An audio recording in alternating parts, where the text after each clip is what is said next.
Now, the date is Monday, April 29th, 2024, AD, Anno Domini.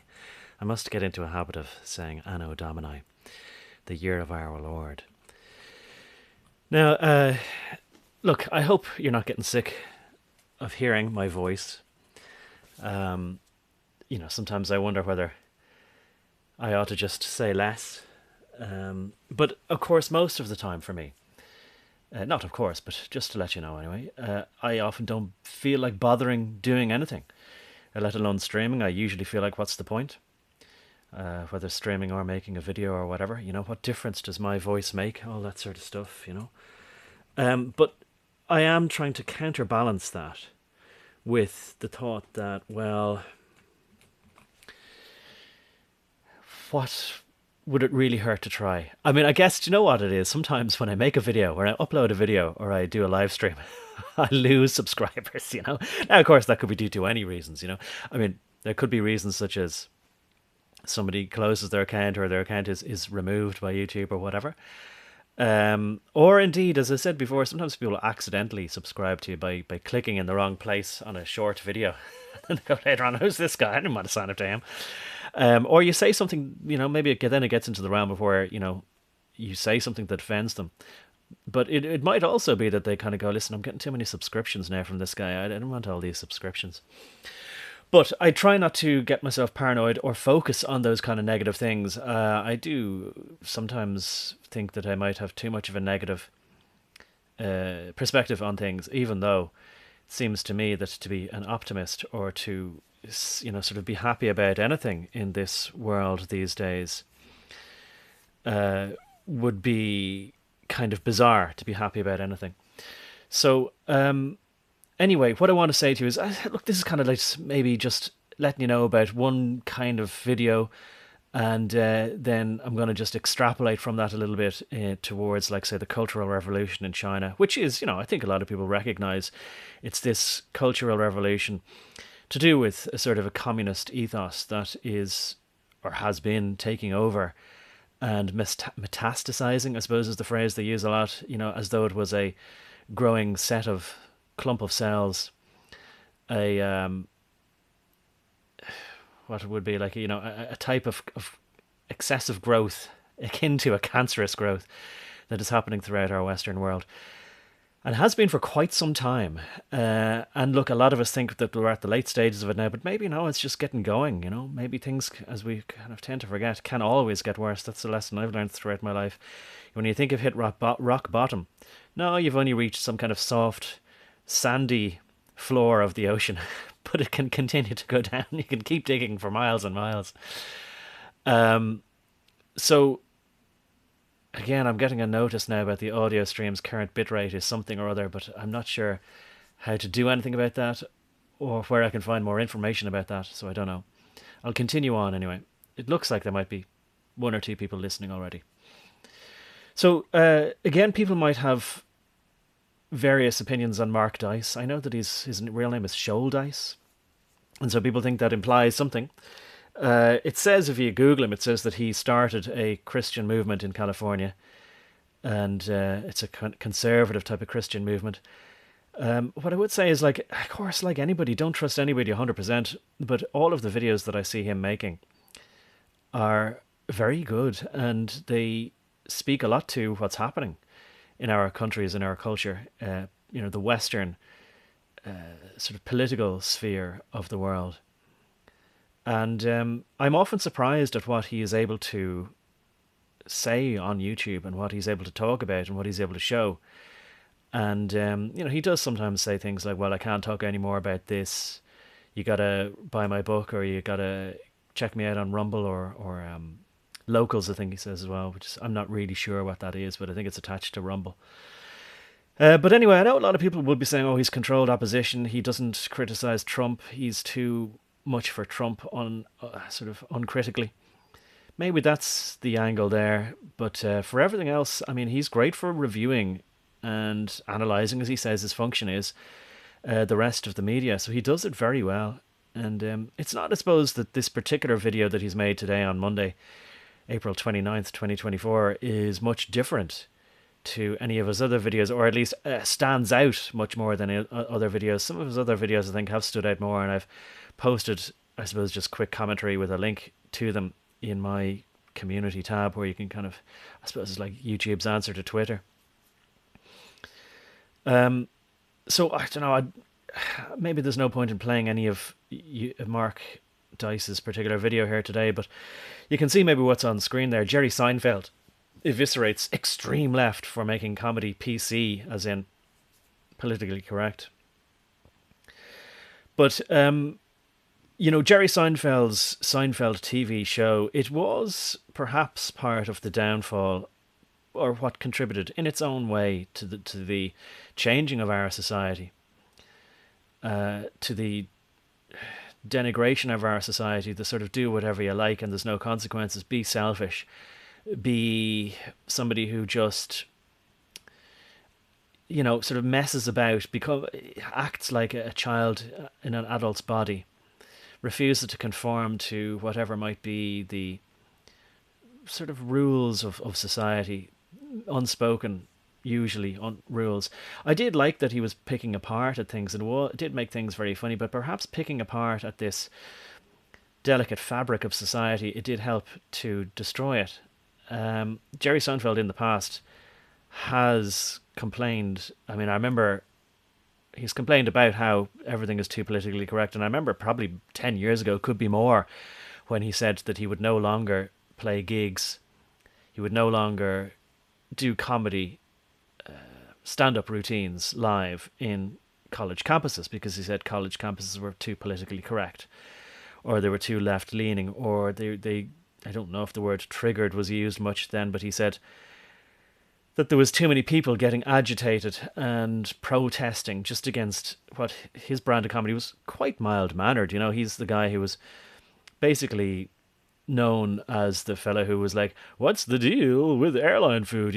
Which is really as innocuous as you're going to get. But then, Poe's law, maybe I better look it up. Poe's law is the law that says you can no longer distinguish between, more or less, is what it says, is that you can no longer distinguish between satire and real life anymore. As in, something is so ridiculously funny, but it's not funny when you're having to be involved in it, but you couldn't make it up. I'll just get the definition of Poe's law here for you. But he was getting so tired of this that he sort of said, look, I'm afraid for myself. I've made enough money. I'm not going to do it anymore.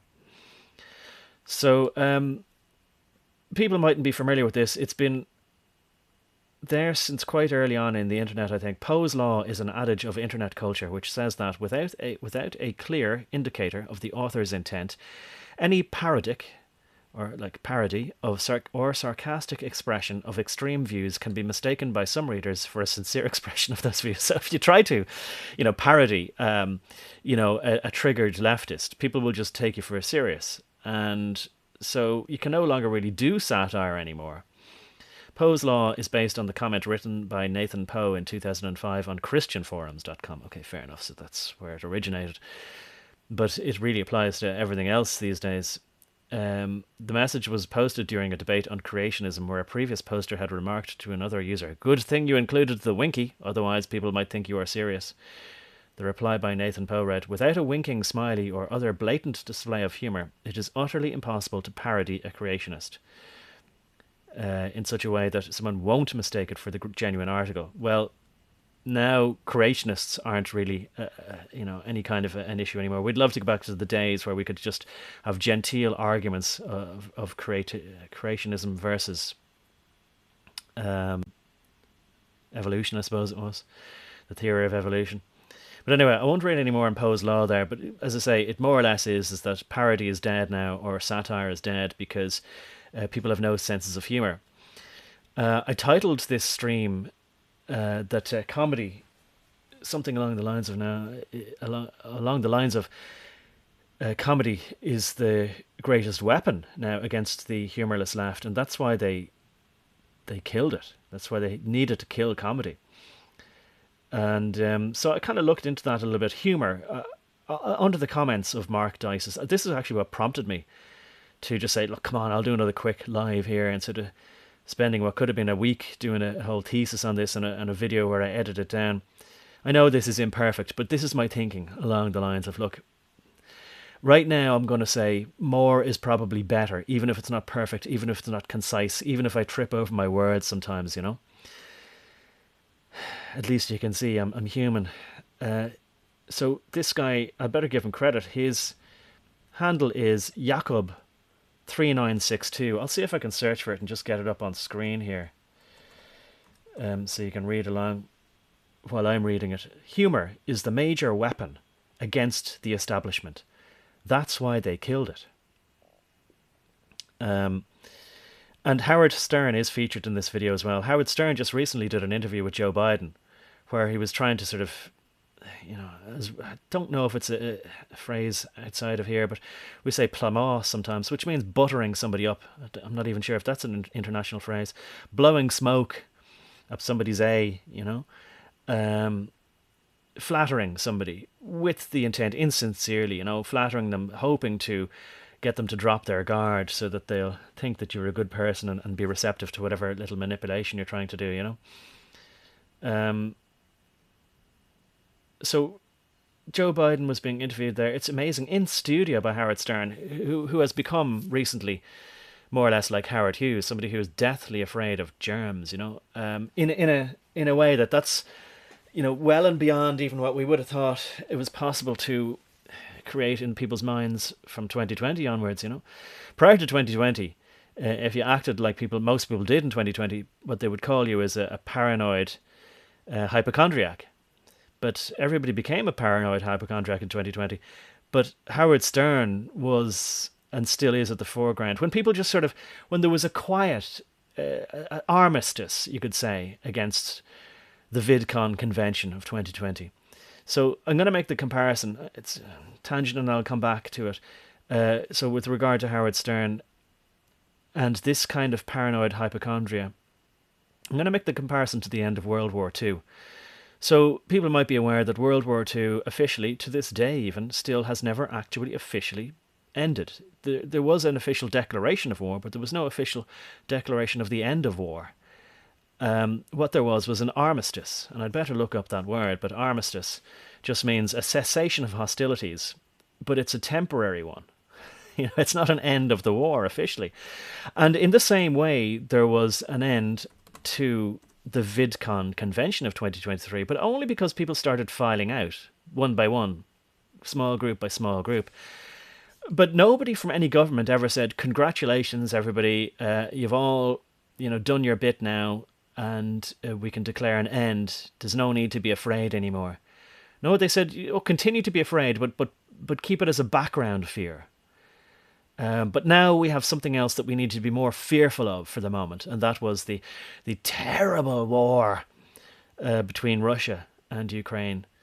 The one which, again, they said, now we need you to split into different camps as to which side you support. To be as split along the lines of, say, the Blue Jays from Toronto versus the New York Yankees. I think that might be something people might be able to start to say, okay, we're going to get extremely partisan about this particular baseball game. Anyway, let me read you the definition of an armistice here. An armistice is a formal agreement of warring parties to stop fighting, but it is not necessarily the end of a war, as it may constitute only a cessation of hostilities. So cessation means we'll cease, but we won't stop forever. Right? While an attempt is made to negotiate a lasting peace. Well, we've been negotiating ever since. I'll see if I can confirm that just for the sake of it, or just for accuracy's sake. It is derived from the Latin arma, meaning arms, as in weapons, and stitium, meaning a stopping. So it's a stopping, but not coming to a full and permanent stop. And, this kind of attitude, it's completely, I think maybe you'll recognise it the same as me, completely in line with the way we know these people, that they use these kind of splitting hairs type thing, It's always, well, we don't mean exactly that, we sort of mean this, and it allows them to keep their options open.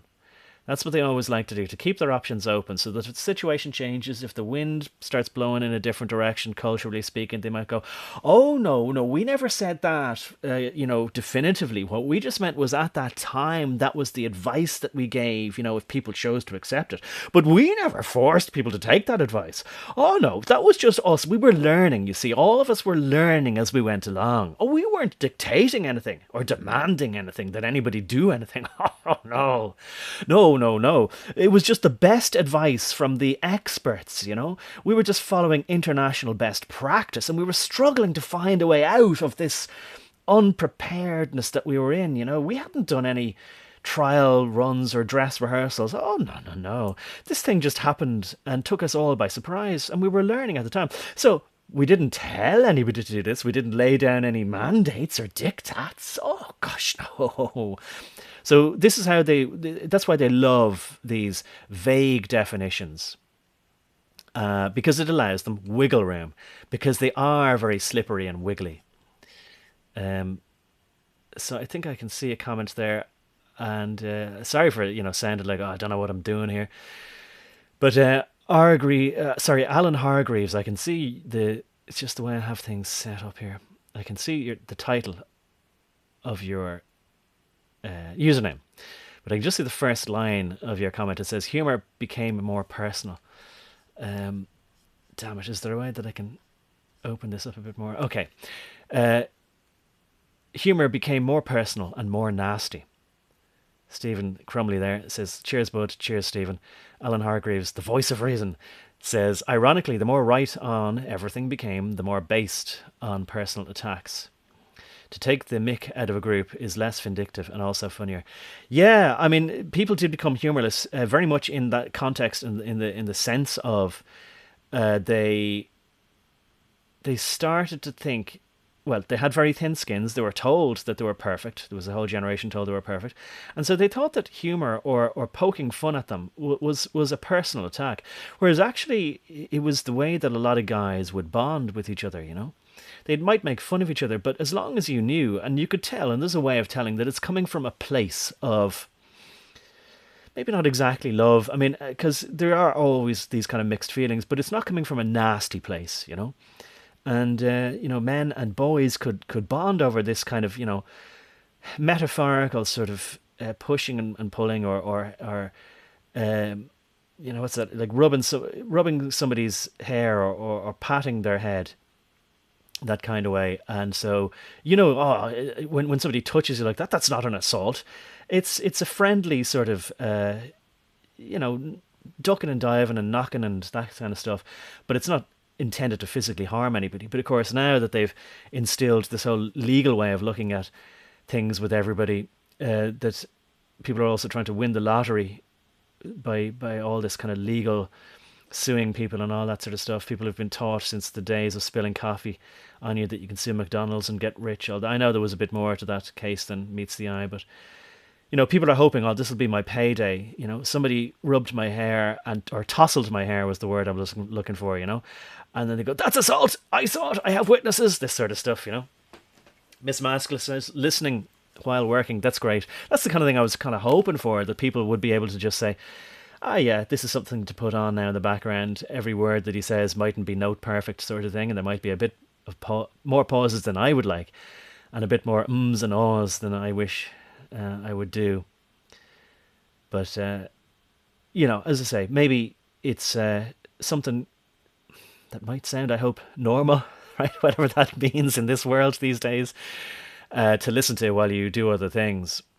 Alan Hargreaves there says, I agree, humour is the strongest weapon. It keeps spirits up. So look, I suppose what I'm getting at here is we can learn from the past, maybe, hopefully, and not repeat the same mistakes of the past. If we, even at this late stage, start learning a few things. Oh, what I wanted to look up there was for accuracy's sake whether World War II ever ended, just in case I'm lying, right? Maybe it did end in 2020, who knows? So this is Brave browser that I'm using. I'm not trying to push it, I've got nothing to do with it, but I do like it. I like that it has several features, one of which is it's got an AI answer bot for questions you type in. And you don't need to sign up or create an account for it to do stuff for you. So I asked, did World War II ever end? And it said, yes, World War II did end. The war in Europe ended on May 8th, 1945, when Germany surrendered, and the war, this is normie history now, and the war in the Pacific ended on September 2nd, 1945, when Japan surrendered following the atomic bombings of Hiroshima and Nagasaki. The formal surrender of Japan took place. Well, listen, I'm going to read on because there is always a however to this. However, see, that might be the end, as in a cessation, but not a complete end. Right. Here's something else. This guy says, yes, it ended in stages. Okay, that's again normie stuff. I'm going to have to try and seed the answer and put in the word armistice. Okay, World War II.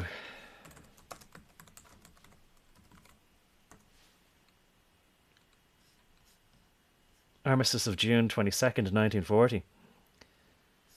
Maybe that's not exactly what I'm looking for. Fish. Okay, don't want to say certain words here either. Right, I tell you what, it's too much off the beaten track there. It's not just because I'm. It looks like I'm wrong. I may be wrong, but this is something I've heard. Maybe it's one of those what they call factoids. And by the way, a factoid in itself is something that sounds true but isn't. But I've heard it many times anyway. That strictly speaking, World War II didn't end. But look, I'll leave it at that, right? Because I often do this, get too far down in the weeds. But maybe I'm wrong. But that's what I heard. Maybe you heard it too. Now, what I will do here is just get back into a couple more comments that I thought that I wanted to read out here anyway, right? So Jakub 3962 says, humor is the major weapon against the establishment. That's why they killed it. So I wanted to make the comparison then to Russia, right? And this comment stood out to me as well. And it's by F.R. Whelan. Damn it. I've clicked on his account there. Jerry Seinfeld just made some... Well, right. Jerry Seinfeld just made some... Maybe you heard that there. Might do a clip or two from Mark Dice. But... let's see if I can get back to that comment. It might be buried under a hell of a lot of comments now because Mark Dice, even though he is not growing from 1.87 million, you know, there's a lot of comments there anyway. Look, I've got it elsewhere here, I think, and yeah, I'll read it here anyway, even though it's not on screen. F.R. Whelan says, Yakov Smirnov stated that in Russia he had to submit all of his jokes to the Ministry of Jokes for approval. And he says he wasn't joking. It was real. Now it's here. Now, I don't know whether there literally was a Ministry of Jokes. Maybe there was a Ministry of Propaganda or a Ministry of Truth or something like that in Russia. But maybe a Ministry of Jokes was like... And the Russians do have that kind of sense of humour. Where, they say things like, well, the government pretended to pay us, and we pretended to work. And I did recognise, I have worked for a significant period of time, and it's in a sort of a close enough group, like, because I was in a few different countries. So there were some Russians who were living and had emigrated, let's say, to my country. And then there was a small group of us, probably less than 6 most of the time, 4 sometimes, myself and maybe 2, 3 or 4 other Russians. Or actually, I tell you what, they knew they were Russians, even though one guy was born in, maybe it was Estonia, and I'm not sure if the rest of them were even from technically Russia. They might have been just from 1 or 2 more, might have been from either another Baltic state or maybe even Finland. But they explained to me, and there was no doubt in their minds, like, they were Russian. They might have been born in Finland or Estonia or somewhere else, but they were Russian. I don't think any of them were from whatever is the disputed territory of Ukraine, but just letting you know anyway. But they would have had that same attitude, make hay while the sun shines, and don't ever go back and try to expect sense from management, or say to management, oh, you've asked me to do this, but that can't be done, but we could do this instead. Just do whatever, and then fill out the forms, and then just get paid, and don't bother trying to look for rationality in any of this. If they pretend to pay you, you pretend to work, and so on and so on. And they had no qualms or compunctions about, doing whatever it needed to get something done, or to have the appearance of something having been done, But I recognised that same attitude. It was basically just get on with things, and have a bit of roll your eyes and have a bit of a laugh about stuff, but try not to get too frustrated about all the stupid bureaucratical rules, bureaucratic rules. It's just they figured it as a way of life, and I think they kind of thought like, well, if you think you have it bad over here in the West, their attitude was things are far better here, so whatever, we're not going to look for perfection, and they would have seen my objections to the insanity as sort of quaint, I think that's probably would have been their attitude, and they could see that wherever we went around the world, that they knew that there was a certain amount of corruption that they could just count on, and that they could basically smooth the wheels of progress by engaging in that sort of thing and by understanding that most people would be amenable to that sort of thing. Whereas I would have thought, no, there are rules, and this is absolutely unethical, and you can't do this and that sort of thing. I think they kind of thought, like a lot of people in the West would now think, that is just me trying to be a perfectionist and a utopianist and this sort of thing. Oh, don't aim for perfection. You're never going to get there. You're just setting yourself up for frustration. And they probably were right. Well, seems they were, but I still can't really bring myself to accept that. That would feel like too much of a concession to evil, really, or compromise. And I don't think you can compromise with evil in any way. I think that's what's gotten us here. But these people are pragmatists, really, you could say, whereas maybe I am an idealist. Not trying to big myself up by saying that, but I suppose maybe the thing that a lot of people listening to me now might have in common with me is that that's what makes this world a world that we can't really find a way to live in it. And the small corner, or not necessarily a corner, but small section that keeps growing ever smaller or diminishing, is like the walls closing in on us. The last little pockets of sanity, or what we thought were, rules of society, a sense of decorum that we had, that it's basically crushing us now, or has been really, and since 2024. To be honest, I don't know how anybody has found a way to continue existing. Anyway, I'll draw myself back a bit from that now. Alan Hargreaves says, the voice of, and well, I suppose maybe I'll read out again. He says, humour is the strongest weapon. It keeps the spirits up. Yeah, and they want to crush our spirits, and that's why the Russians, or the Soviets at that time, at least anyway, in the USSR, wanted to get rid of humour, because they wanted to be able to crush everybody's spirit. And if somebody has a sense of humour, they would also have a sense of rebellion, I think, a sense of their own identity, and they definitely don't want that. And it really is that, I mean, I do think it's useful to think of all the decrees and the diktats and the paradigms, the new ways of doing things that they implement, and the new crazy things they float and they get people to accept. I think it's important, it was very useful to consider those things that they do in terms of spell casting, spell crafting, of putting a spell across the land, in the real sense of like a fairy tale. And of course, you could put another term on it and say, oh, it's a psychological manipulation or psychological warfare. But again, this is, to me, I've come to realize it's just another term that describes the same thing, but in a different cultural way, from a different cultural background. So from in a time when people accepted, maybe, or just kind of thought about, yeah, fairies at the bottom of a garden or in a fairy fort, or yeah, there are spirits that float above us that create the things that people are preoccupied during a certain time. In other words, the ghost of, or the spirit of the times, the zeitgeist, where things just happen to be floating through the ether, and they are things that might preoccupy people's minds, and people might come up with different things, the same thing, but independently, but from different places. So, for example, Isaac Newton, and I think his name is Wolfgang James, or James Wolfgang Leibniz, the German engineer. So the two of them came up with calculus, differential and then integral calculus, independently, without consulting with each other. And I don't know this for sure, but I've heard a lot of people saying that Leibniz's version of calculus is much better than Isaac Newton's, but I don't know. But I mean, it's just an example anyway to say that that's what could be considered to be at that time. And I think that was maybe, maybe it was, I don't know, but I'm guessing maybe 1700s, but I could be way off there. Um, in any case, it's an example of what could be ideas that are given to the human mind from a spirit realm. I'm happy to accept that as at least a way of describing how things go. And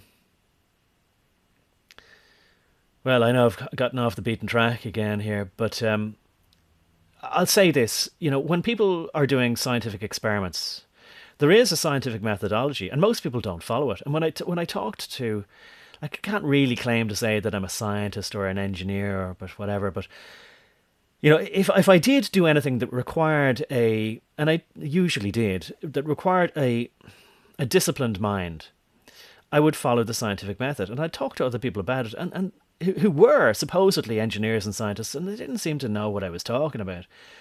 But I talked about basically, just very simple basics of, you observe something, and then you wonder what causes that, and you wonder, is there a cause and effect type relationship going on, and you form a hypothesis about what might be the relationship between the cause or the effect that you observed and what you think might be the cause of that effect.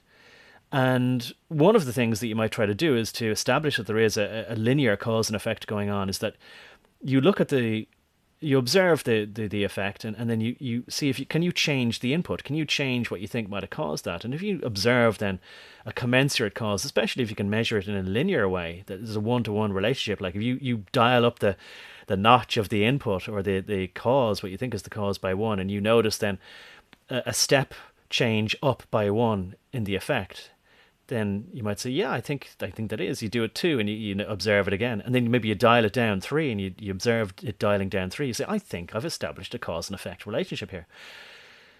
So, but what exactly the cause and the effect are, it requires a certain amount of thinking that you can't actually write down as a procedure and tell people, right, here's how you come up with an idea as to what might be causing it. You can't describe to somebody how to come up with an idea. That is the secret, or maybe not exactly secret, but intangible aspect of the human mind that as yet cannot be replicated and hasn't been replicated. I'm going to say hasn't been, but I don't think can be replicated by AI. That an artificial intelligence could not come up with an idea independently without being fed one, a question or something like that. It doesn't just sit there and wonder about things and then say, I wonder what would happen if I did this. So to me, that is the unique aspect of what is the difference between something that is conscious and unconscious. So to be conscious requires a certain level of curiosity inside the mind of the person, who might say, I wonder why this is the way. Let me come up with an experiment to figure out if my hypothesis as to what might be causing that or behind that be the case. So I know I'm off the beaten track here again anyway.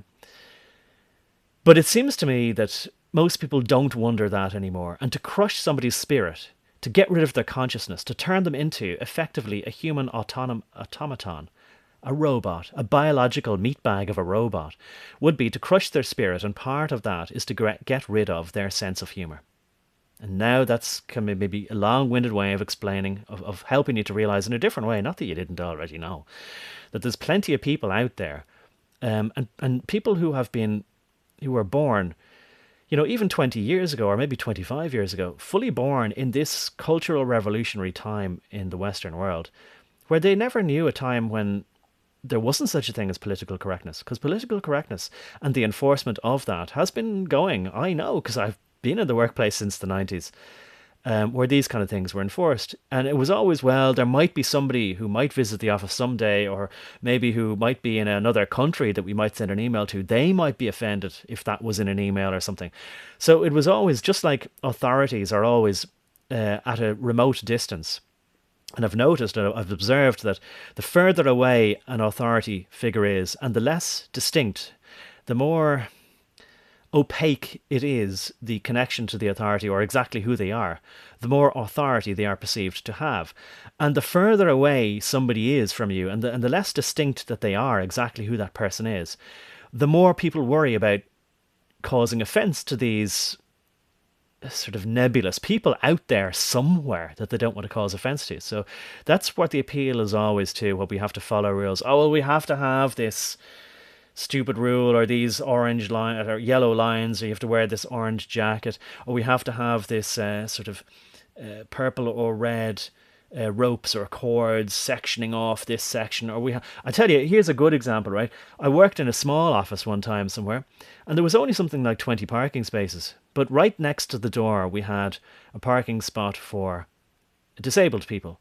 But we had no disabled people working in the place, and it was a secure facility, so we didn't take visitors into the place from anyone, and so there wouldn't be any disabled people. And furthermore, or people in a wheelchair, and furthermore, we actually didn't hire anybody. People might say that's discriminatory, and of course it is, but you have to discriminate against certain things, like you can't fly a ship in the air if it doesn't have wings, and if you put a plane normally under the water, it's not going to act as a submarine. So you have to discriminate between a plane and a ship and a submarine, if you want to. It's a facile example, but if you want to be able to use things properly. So in the secure facility that I was in, it required going up and down flights of large concrete steps, and the job required climbing at heights and using ladders and things like this. So, because of that, in the hiring sort of prospectus of whatever it was called, it said, like, we need you to be able to carry or lift without any. Without the use of any lifting equipment, we need you to be able to lift something like maybe it was 45 pounds or 20 kilos, something like that. And so they were putting that in there to eliminate the hiring of people who were either physically disabled in some way, or in a wheelchair. So we need you to be able to climb ladders and concrete steps, and this sort of thing. There was no elevators for that and all this sort of stuff. So they can do it if they want. But anyway, an example of it was we still had this designated spot for disabled parking, and just delivery drivers would use it to bring something then into the foyer. But then the new memo came out and they said, "Oh, everybody has to have at least some percentage of disabled parking." So then 2 or 3 more of these regular parking spots were turned into 2 more disabled parking spots. So we had, I think, 3 disabled parking spots. Nobody was disabled who worked there, and they were never going to hire anybody who was disabled. So it was insane. Just one of the early examples of something that was insane, but they had to stick to it. And there was never enough parking spots, but 3 disabled spots that were never taken up. And if you parked there, then security would clamp your car or whatever. It was insane. Anyway, I know I've gone off the beaten track there, and I'll get back on track now. And we'll have a look at just, Soviet Russia and then China. I'll just scroll back here to the comments. Alan Argyres then said, "It's like comparing On the Buses to Greg Davies' comedy series. One is timeless, one very nasty, though ticks all the PC boxes." Yeah, I wonder, are you in the UK then? Because I know On the Buses was something that was maybe even in the 60s, but in the 1970s anyway, maybe in the early 80s on British TV. I don't think it was something I saw when I was growing up. Even now, looking back, I know it's on like some of the classic UK TV type channels. I see the humour as being sort of very, not that I'd be offended by it, but just very sort of childish or basic humour. I don't mean any offence by that, but when a joke is telegraphed from miles away, or it's the same formulaic thing every week. I didn't find it entertaining, put it that way. But if people liked it, I would love for them to be able to watch it.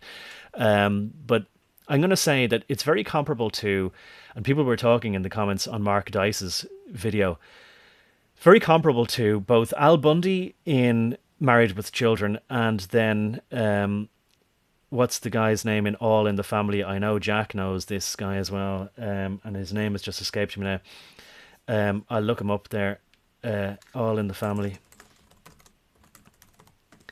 And he was made a figure of fun. See, people are hoping to go back to simpler times, like when All in the Family was on, and they used to laugh at this now, Archie Bunker.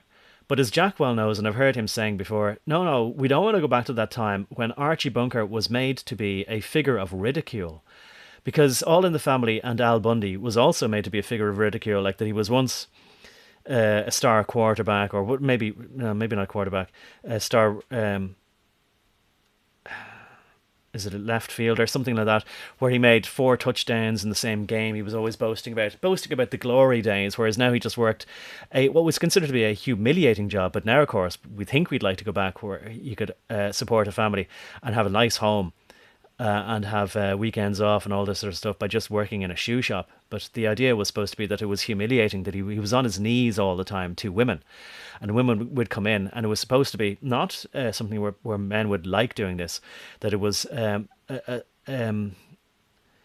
something that subjected him to a subservient role, where the woman would sort of say, "Take off my feet," and these would be fat women and ugly women who would have swollen feet, and he'd have to take off their shoes and be down there at their feet, and they'd be smelly, and he'd be trying to fit these elegant, slender shoes on these women's feet who were delusional, and they'd be saying, "Oh, why isn't it fitting? Why don't you have a shoe size 20 for me?" or this kind of thing, you know. And so he hated his job, and he couldn't understand why his life was so terrible, and that his children had no respect for him, and his wife was just always nagging him and wouldn't leave him alone in peace. So, I mean, it's funny that people think that going back to those days would be a step up, and I guess it might be in some sense. But people are saying, "Oh, all that was so unpolitically correct. The left wouldn't like it." Well, the right shouldn't like it either, because the whole purpose of All in the Family, which also brought in the concept of racism, and how, you know, Archie Bunker was a racist because he was stupid. Like, that he thought that he wanted to live in a white neighborhood because he was stupid and he wasn't open to new ideas, and that he was missing out on all the rich culture that would be presented to him if only he could live in current day Detroit or Baltimore or Atlanta or maybe even, and I'm going to see if I can pronounce this correct, Portland, Oregon, right? No, Lily, why have I forgotten her name now? I forget anyway. But she knows if she's listening. She was telling me it's not Oregon, it's Oregon, or Seattle, or whatever, or Seattle, Washington, or what's the other one? San Francisco. You know, every modern city is terrible to listen or to live in. Right, again off the beaten track, but anyway, I think you might get the point that All in the Family and Al Bundy, Archie Bunker, All in the Family, and Al Bundy in Married with Children are not the halcyon days when we lived in a perfect world where everybody functioned properly, and there weren't a concerted group of people in either the entertainment business, media, news, and whatever, lying to us officially in the news, or putting ideas into our heads that were corrosive to the fabric of society. Like, men are stupid. Nobody should have respect for them. They have an unearned place in society where they get all the money and all this sort of thing. So those shows were definitely part of the destruction of our society. We're just far further along the road, and there's that horseshoe theory of politics, whereby the left and the right sometimes overtake each other, meet somewhere in the middle, and that kind of thing. But it's just one of life's ironies that things weren't great then. There were problems, but whatever problems there were, we'd gladly swap them for the problems we have today. Um, so that's a long way to get there from on the buses, but I think that's coherent enough anyway. Everything in the 70s, at least, says Alan Hargreaves, the voice of reason, he says, was undertaken with a sense of humour. It's the major difference. People certainly, look, there was far fewer snowflakes, as we call them, far fewer humourless people. And if there were humourless people, they'd be told to get a life, or they'd be told to lighten up. Um, what's that? Is that Jack Nicholson that says lighten up? Sorry for going off on these tangents, but I think you can see how my mind works, you know, where I get distracted by a lot of things. Um, he says it to lighten up in a guy's name. Lighten up, become more cheerful. You know who I'm talking about anyway. Look, I suppose I should look at the comments and you guys will know what I'm talking about. Anyway, yes, I don't identify with the society anymore. It doesn't bother me now. It's 1979 forever in my head, right till I die. Well, I know. I mean, maybe you're a bit older. It's that's the way that most boomers are, and that's their attitude, and that's something that was I found galling. Um, you know that their attitude is, well, we're retired now. It's your problem. We did what we could do, and now it's your mess. And we don't, we don't need to help you fix it because we're going to be dead soon in our graves anyway. Which that's why I kind of really think that it's quite true that they do just like to quietly slink off to their graves. And as long as the hospitals and everything else continue to work well enough for them to help them ease into their graves with a minimum of pain, then that's really all they're worried about. And most people, unfortunately, are. Can't say Generation X, Generation X, we're the children of the baby boomers. And I can't say that Generation X, to which I belong, are any better. And in fact, in many ways, they might be worse, but it's open to debate, of course. Stevens is cheers, Jack. I know you got to be lurking and listening while running the press break like I am. So you guys are working in a fabrication shop, both of you. They turned the father from being community respected authority who took care of his family and the local area into a bumbling buffoon who can't change a light bulb. Publicly eviscerated and humiliated. Exactly that, Stephen. I'll see if I can get back on track. But look, I suppose this is the point of a live stream. I'm just giving you my thoughts as they come to me in as coherently a way as I can. I know I often do a run on sentence, and I know I often start a sentence without finishing it or forgetting to come back to it while doing a tangent on a tangent on a tangent, and I am sorry for that, but hopefully it's mostly coherent. Lighten up something or other. What was that from? Is it Jack Nicholson?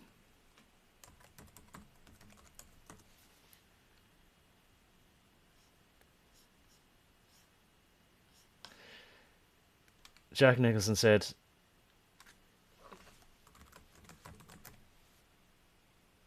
okay, in 1970, Nicholson, is this it? Starred in 5 easy pieces alongside Karen Black in what became his persona-defining role. Black noted that Nicholson's character in the film was very subdued and very different from Nicholson's real personality. She said the now infamous restaurant scene was partly improvised by Nicholson and was out of character for Bobby, who would not have cared enough to argue with a waitress.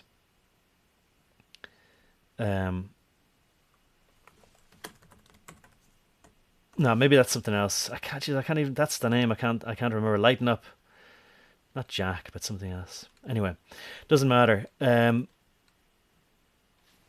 I guess that was the comments there. The comments are always very interesting, and I wanted to kind of really put some of these comments just on record because, of course, they get disappeared. That's just the way it is. But yeah, it's a good one, right? As far as looking at the politically correct situation in the world and where we are now. And Mark Dice is great at this sort of stuff. And Jerry Seinfeld complaining about cancel culture, which even if he doesn't, he has to realise that, and a lot of people were saying this in the comments, he did play a small part, at the very least, maybe a large part in creating. Or he certainly, what he did was he helped to destroy the existing culture.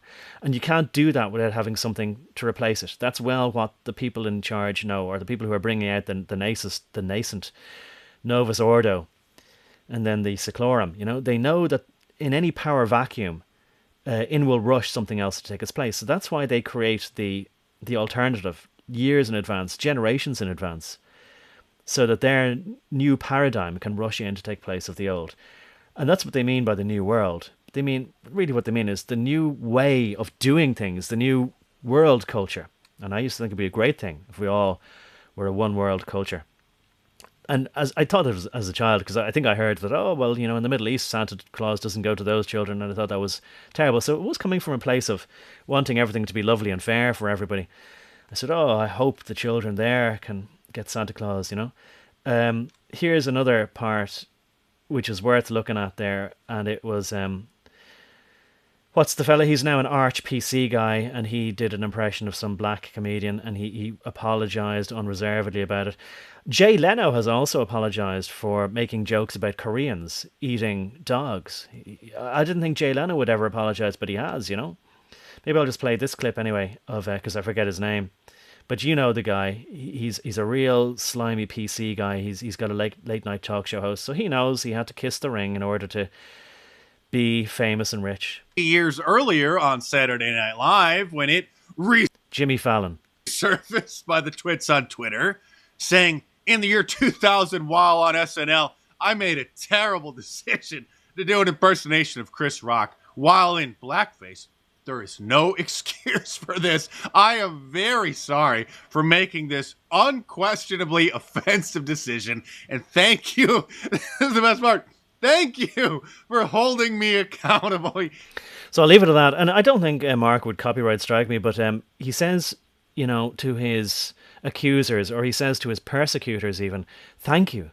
Thank you for persecuting me. Thank you for holding me to account. Thank you for bringing me to my trial. And in case people don't know, like, you should understand the words show trial and kangaroo court. Now, I'll say this to you, right? That evoked to me memories of the movie and the film 1984, because those exact words pretty much are spoken by a character in 1984. And the reason I know this for sure is that I've recently haven't rewatched the film and actually watched some segments of it, and it's actually far too painful for me. It might actually be legitimately too traumatizing for a lot of people now to go back and have a look at.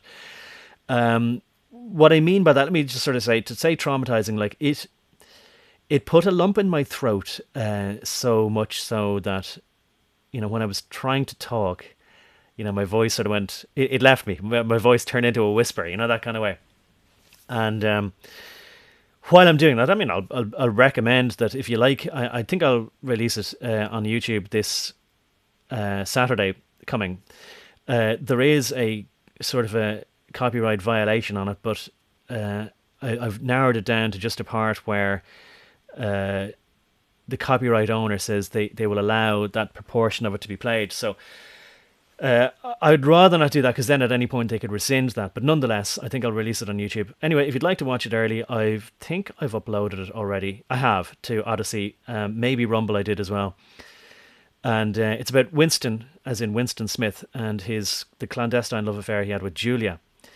Anyhow, as all good things must come to an end, so does their relationship. And their relationship is a metaphor for the ending of the last bastion of hope that any kind of freedom could persevere or be retained in this cold, clinical, lifeless, metallic world of 1984. But now it's even worse, because the technology is so pervasive. I really don't think that we could have imagined it, whether George Orwell could have or not. And he is in a very cold cell. It's a white tiled prison cell. But it's like a holding area, a waiting room. And he's waiting to be brought into room 101, which is the room where they bring you to meet the worst personal fear that you have. And that's how they torture you. They torture you with your own mind. And I also have a video that I haven't released yet. I've been meaning to trim it down a little bit, and it's about a guy called Albert Biederman, who I learnt about through Amazing Polly and reading up on Operation, or just not necessarily Operation, but Kubark, a sort of an alternative name for the CIA and its operations throughout the 1980s and onwards, maybe from the 60s and onwards, to do with basically defeating enemies through, what we could call mind control, or through psychological warfare, or individual psychological operations. And this guy, Albert Biederman, like so many of these guys, was brought over in a sort of a Russian version of Operation Paperclip, where their scientists were brought over. And he was, as far as I remember anyway, he was like a social scientist, but for Russia. And yeah, I mean, the American government must have felt like, well, we can make use of him. But he mightn't have even realised that he was being made use of. And I suppose I'll describe him to you now, if you're still listening and you don't mind. It's pertinent to all this, and it helps to understand it in a bigger picture way. So Albert Biederman was tasked with finding out, why is it, right? The United States government were trying to find out, but exactly who those men are, I guess we could look into. We must be careful about using phrases like the United States government wanted to find out, because there is no such thing as the United States government. Because there's no such thing as an entity or an organization that wants to do things. It's people. And it's often tells us a side of the story that changes everything when we understand who those people are. And then we can maybe intuit what their motivations were in trying to find out something. Because all things, let's say a tool, like a hammer, I'll use this expression again anyway, or this comparison. All things, like a hammer, or a knife can be used for good or for bad. They are neutral in and of themselves, but they are tools that can be used for harm or for construction. You can use a hammer to construct a log cabin by driving nails into it, or you could use it, and I won't describe it in too graphic detail, but you could use it as a weapon against somebody. And I hope people don't, but unfortunately, that is something that has happened in the past. So understand that while I tell you then that Albert Biederman was tasked by, let's say, whoever in the US government or the US military to find out why so many people, so many soldiers, so many American men were coming back from the war in Vietnam completely traumatized. Why they could not readjust to life back in civilian life or back home in America. Why so many of them were suffering from what they might have either called shell shock still at the time from World War II or post-traumatic stress disorder, which is what I think they started calling it from the Korean War onwards, if I remember right. I remember reading up on this long, long time before. And I read about this when I was a kid. We weren't taught this stuff in history class. History, as far as we were taught, ended the day World War II ended. That was the end of history. And I know that sounds like a joke, but I either was told that in a joking way and took it as serious, or just thought that, well, if the book ends there on whatever it was, September of something 1945 or June of something of 1945, I figured, right, that's the end of book, end of the chapter, end of the book. And now I live in modern times. And that's the mistake that I think most people in most generations make. They think they live in modern times when history ended. And we now live in a continuous present where the party is always right. That's directly from 1984, by the way. And I heard that pretty much being said verbatim recently. But anyway, Albert Biederman was tasked to find out what was going on in these guys' heads, and also particularly how was it that when these, specifically when the U.S. soldiers who were taken hostage and taken prisoner or hostage by the North Vietnamese army, the Viet Cong, as POWs, as prisoners of war, why was it that these men went along with what their captors said? How was it that these men folded under whatever torture or questioning or psychological manipulation that their captors did to them? Why did they not only go along with them so quickly or break under whatever questioning or torture they were subjected to, but why also, when they came back to America then, did they keep loving, or basically keep loving and seeing things from the perspective of their captors? A bit like what we've heard of Stockholm Syndrome, where they begin to love their captors and defend their captors and say, well, the captors were actually the good guys, and then dislike their own country. So, and again, you can kind of say, well, is it actually a problem that they dislike their own country? Of course, like back then, and even now, most people would say, how dare you not love the United States? How dare you not be a patriot and stand up for your country and all this sort of stuff? That's how patriotism was used against people, even in World War II, to get people to go over and fight a war they didn't understand either. But I think for most Americans, they can see Vietnam in particular as a war that nobody understood why people were being sent over there. Nobody understood why people were coming back in body bags, and nobody understood what was the point of it anyway, either in the beginning or afterwards. What was the point of all that?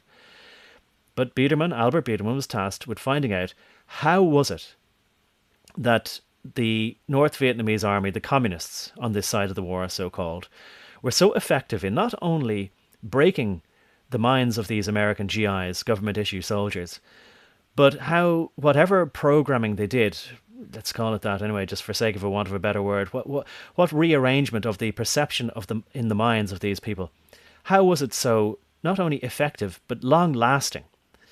And I think it's easy for people then to, come to this conclusion, or at least surmise this, but my conjecture anyway is that the people who tasked him with finding out was not so that they could help these poor soldiers, but so that they could then learn the methods and use them themselves. And he came up with a chart of Biederman's techniques. I think it was 8 of them. 8 rules for how to, I guess you could take it like radicalize people, if you want to use radicalize as a word for program and brainwash people. I better just check to see that I'm online here still, if I haven't said too many buzzwords. Alan says, I'm 48. Right, well, I'm coming towards a half century as well, so we're around the same vintage. Alan says African men are now given the old role of respect. Yeah, but I would say that they know. Like, sorry, I say they know. Look, I am going to say that, you know, I can't say too much on this subject, but I will say that I know that there's a lot of African men who are no fools, regardless of whether they're standing on the African continent or the American or European continents. A lot of them aren't fools, and they know when they're being plumosed, as I say, or flattered, or insincerely praised in some way, or insincerely held up as being better than they are. They know in their heart of hearts. But look, like a lot of people, they'll say, look, I'll take advantage of it while I can. If it suits me, if it gets me a better job, or if it gets me higher pay, or if it gets me some other benefit, then I'd be foolish to sort of dissuade people that that I'm not really all that they say I am. So what I will say as well is that from having spoken to probably a lot more black people than most Europeans have, and I've done this, I've spoken to many black people in Africa, interacted with a lot of black people in Africa, I get the sense that I agree with what they say about sort of intelligences, like that there are various ways of measuring intelligence and that IQ isn't the only way of measuring intelligence. And I'll say one thing, even if supposing if I had a higher intelligence than somebody in Africa, well, if you stick me out in some sort of desert or dry, arid place, and I don't have a vehicle that's air conditioned, and I don't have, the amenities of modern civilization, like fuel, like, water in plastic bottles that I can carry with me, like I've no way of knowing how to get around or how to navigate without. I mean, even if I had a compass and whatever, I'm going to basically what I'm going to say is I'm not my survival statistics aren't very high. The likelihood of me surviving is less than somebody else who has a bit of a knowledge about their environment. And I won't get into it more, but because I can't really. But you understand what I'm saying there. People are adapted to their environment. And there are optimizations for their environment, and it doesn't necessarily make somebody good in a way that you can separate, or better than somebody else in a way that you can separate from their environment. Right? And say that not to be politically correct, but just to sort of say there are many realities about the world that people don't want to acknowledge.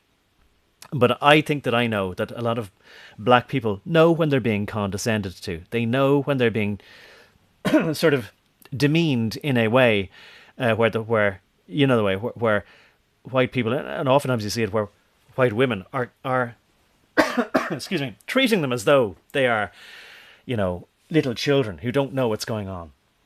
They do know what's going on most of the time, and I think they appreciate. Sorry for coughing there. I think they appreciate when people when people are prepared to interact with them on a more sincere level. And it doesn't involve having to praise them and saying, "Oh, aren't you wonderful?" Despite being born the way you are, you overcame those deficiencies. Nobody likes to hear that. It's not a praising thing, and it's amazing. We can see it's basically called the soft bigotry of low expectations that you see from modern leftists all the time. And in my experience, honest people recognize each other, and they can appreciate it. And life isn't all about getting praised from other people, and it doesn't usually get you anywhere. And people who are competing for the same territories on Earth can at least respect each other because they're doing something that is at least honest. So people who are enemies can at least have respect for their enemies. I think we get that as well, but I think to get into that in more detail has to be elsewhere. No, I just had a drink of water there. I've been going for about an hour, I think. Trying to see, this is a new streaming software for me, so I'm still a little bit rusty on this. Listen, if there's anybody still out there, let me know. Because I haven't seen a comment in a while, and I'm wondering whether I've said too many things. But I'm getting a message about the bit rate. So I don't know if that means that I'm not unable to be heard. But what I'll do is I'll move on, and I think I covered that there. And let's see if I just get a bit about... Is that? Oh yeah, just in case I didn't say it, that was Jimmy Fallon doing an impression of Chris Rock, and he's apologized unreservedly. The struggle sessions. Um, I forgot to finish the thought about 1984. So I'll recommend anyway, if you like, go and see in advance before I release it on YouTube if you want, if you're that interested. Um, my commentary, in a way, on 1984.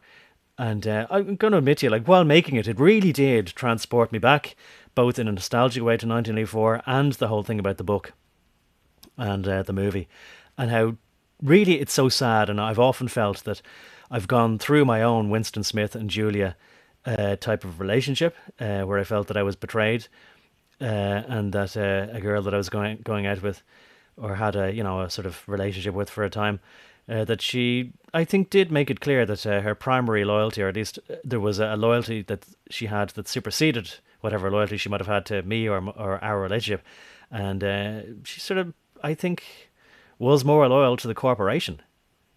So that was something that really made me think, oh my God, I had a 1984 moment myself there. Didn't feel good about it, but it got me to realize that the older you get, the more you realize that life imitates art and art imitates life. And that these things that are written about in classic literature are classic literature because they are true. And I appreciate that, Stephen. We're still here just keeping phone away from equipment so it didn't get destroyed again. And Lily says, I'm still here working with my hands. Well, I'm sorry to sound so needy. It's just, when you start getting near a bit, getting nearer to the electric fences of YouTube, you just kind of tend to worry a little bit if you haven't seen anything for a while that things might have terminated. But anyway, so there's a scene that really I talk about, and so I won't go over it here, but you'll know it's me anyway when you hear me talking about it, and it's me being honest and sincere, and I try not to edit things out like that if I feel a little bit embarrassed about it, that I've given away too much of myself, because I feel like, look, that's what I should be doing. I think that that's an honest way of going about things rather than trying to manicure what you put out there. Um, or to try and give a false, curated image of yourself. Otherwise, what's the point? We leave that to the big YouTubers. But it did put a lump in my throat when he's an actor who's sort of moderately famous in the UK, but I don't know what his name is offhand. But he must have gotten a good role there in 1984. And he's in this cell, as I say. It's a very cold, white tiled room. And it's the kind of thing where basically, you know that it's like that, so that anything that happens in there can be easily mopped up. And people are pretty much stripped of their dignity. They're sat there in their underpants and vest, and it's cold and it's dark and it's humid. Sorry, cold and it's bright white artificial light, no windows, and it's humiliating. And every time the door opens, you're wondering, are the guards coming for you to bring you into room 101 where you'll meet the worst fear you ever had? Or will it be somebody else and you have a stay of reprieve? And, that's where, no matter how grown man you are, how tough you are, that's when men cry. And again, it's part of the humiliation. And so the guards come in and before they pick up this guy who's, again, a bit pudgy as well, he doesn't look like an Andrew, what's his name, with the kickboxing and the flash cars. He's pretty much there sobbing, and he tells Winston, he says, yeah, he says, it was my daughter who turned me in. He says, yeah, I was saying too many things that were critical of the regime, and he says, I'm actually very proud of her, that she turned me in for wrong speak. And this is a well documented part of the Soviet Gulag regime, that people would be picked up even on the street, and they'd be bundled into a van, and that would be the end of them. They wouldn't just come for you at night, and they'd be never heard of again. And what I remember reading, and it rang true reading about it, was that parents had to be very careful what they said around their children, because the children were taught all the stuff like we now know in school. But we're going back to the 50s, 60s, and 70s. And that the children might say to the teacher something like, oh, that's not right, teacher, because even by accident they might say, my mommy said that's not true, and then the teacher might then ring the police, the Stasi, if it was in East Germany, or the whatever they were called, if not the KGB, something whatever like that in Russia, and the parents would be picked up. And And so the children were literally turning in their parents. And it's nightmare stuff, but it's real. This is where art and reality fuse. And again, I think that we thought in the West that, oh, those people in behind the Iron Curtain in the East, those are poor people. When they come here, they change their values. Well, we can see when you bring enough of them here, that's part of the process that actually brings all those bad ideas. I thought bad ideas couldn't hurt people because we just go, well, we're not going to go along with that. But unfortunately, we now know how society is coerced into going along with all this stuff. But this fella, anyway, he's sobbing and he's saying to Winston, I am very proud of her, though, as he's being led off by the guards. I mean, it really kicks you. Well, I won't say that phrase, but it really, touches you in the feels, I think in a very genuine way. I'm going to say anyway, but um, I won't tell you what you're going to feel, but you can let me know if you like. Um, Lily says, I had a strange upbringing. My parents taught us about propaganda. I read, and by the way, I'm going to say this. If I would write the word propaganda on any comment on YouTube, my comment gets automatically binned. And then for the whole day or maybe a few days after that, I can't write any comments. It just gets auto-binned because it knows I'm trying to write it in a different way. Anyway, enough about me. My parents taught us about propaganda. I read memoirs of prisoners, Vietnam, Soviet Russia, Germany, Poland. You are extremely well read, Lily, and maybe, I don't know whether... I saw a recent video of yours. I don't know if I commented on it. Or maybe it was just an older video of yours that I happened to be presented with. But I'm not sure if maybe that's why I didn't comment, because I kind of thought, oh, you're going to think it's weird if I'm dredging up a video of yours from... Maybe it was years ago or at least 6 months ago. But anyway, I think it would be great if you could make a few more videos, even if I think I saw somewhere you said you don't have much memory on your phone, so you can't make long videos. But I tell you what, you make great videos. And I saw one recently where it was about something to do with YouTube thumbnails. That was the main thing. And it showed how insincere it all was. And it said a lot about our society in a short amount of time. So you are obviously very well read and much better read than I am, because I think the way it's always been for me is I'm lazy, so that I might just thumb through a book, get the idea, the sense of it, and kind of go, yeah, I think I know what they're talking about. That sort of way. Or read a review of a book on, more likely, on the internet now. Or quite a lot of times what I do is I'll read a quote and I'll download the PDF and I'll search the PDF for that quote and then maybe read a few pages around that quote. Do you know, that sort of way? So I'm lazy that way, and I kind of go, I think I get the sense of that. I did listen to the audiobook of 200 Years Together, and I read it. I listened to it it was an English guy reading it. That was very good. That was an eye opener for me as well. Again, I could say I understood the gist of it, but I knew that from having listened to it, I needed to know the specifics. And even if you do think that you understand about gulags, yeah, you need to know the specifics. So 200 Years Together, and what was the other one? The Gulag Archipelago. Maybe that was the one with the English voice. Anyway. No worries, Stephen. Maybe I read your comment out already, I'm not sure. Andrew Tate had the worst head and jaw structure of anyone I've ever seen. The beard hides it. So I completely understand why he keeps it. He's got the inverse of a Chad chin, lol. Well, look, I can say that either he or his brother, whose name I forget... they've got a obviously better physique than most people, so it's no big thing to say he's got a better physique than I do. I'm not going to criticize anybody's looks. I'm not particularly ugly, as I said before, but there's nothing particularly interesting about me to look at either. But I know that a lot of people say about those guys that they are controlled opposition in some way, and certainly their operations in Romania with the call center type thing, or whatever you call it. Maybe it was... I forget the name of the specific thing that they're doing, but online women or whatever, Yeah, it doesn't sound good. And even if it is a way that they're making money, they can't really just be sort of saying to every guy, yeah, do this 21st century version of pimping. So that doesn't sound good anyway. There's no heroes out there for anybody. I'll just very quickly say, in case you don't know, Jordan Peterson, no heroes there either. He wasn't against the the thing that happened in 2020. He was saying we should just all take the thing and get on with stuff. So, and also, as we know as well, I mentioned the book there that he wouldn't go near either. He recommended Alexander Solzhenitsyn.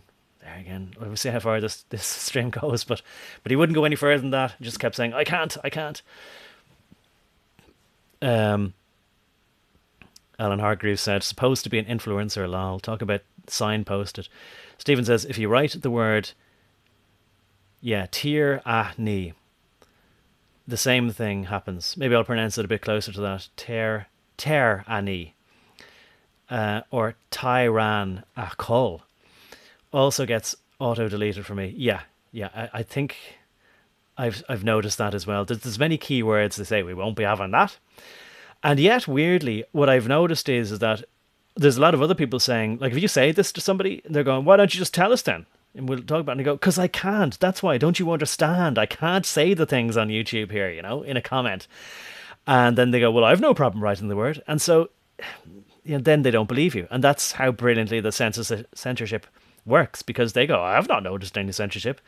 But at the same time, leftist people seem to be complaining that they are the ones who are being censored.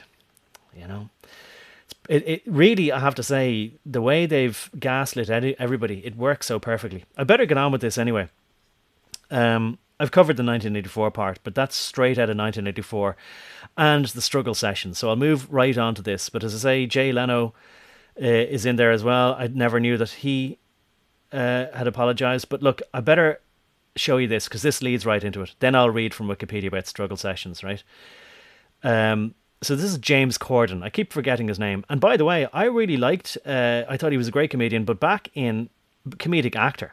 But back in the early 2000s, or maybe it was certainly before 2010, when he was in what was a great Welsh comedy thing, or maybe it was Welsh and English. And it was called Gavin and Stacey. I liked that sitcom. It was a UK sitcom.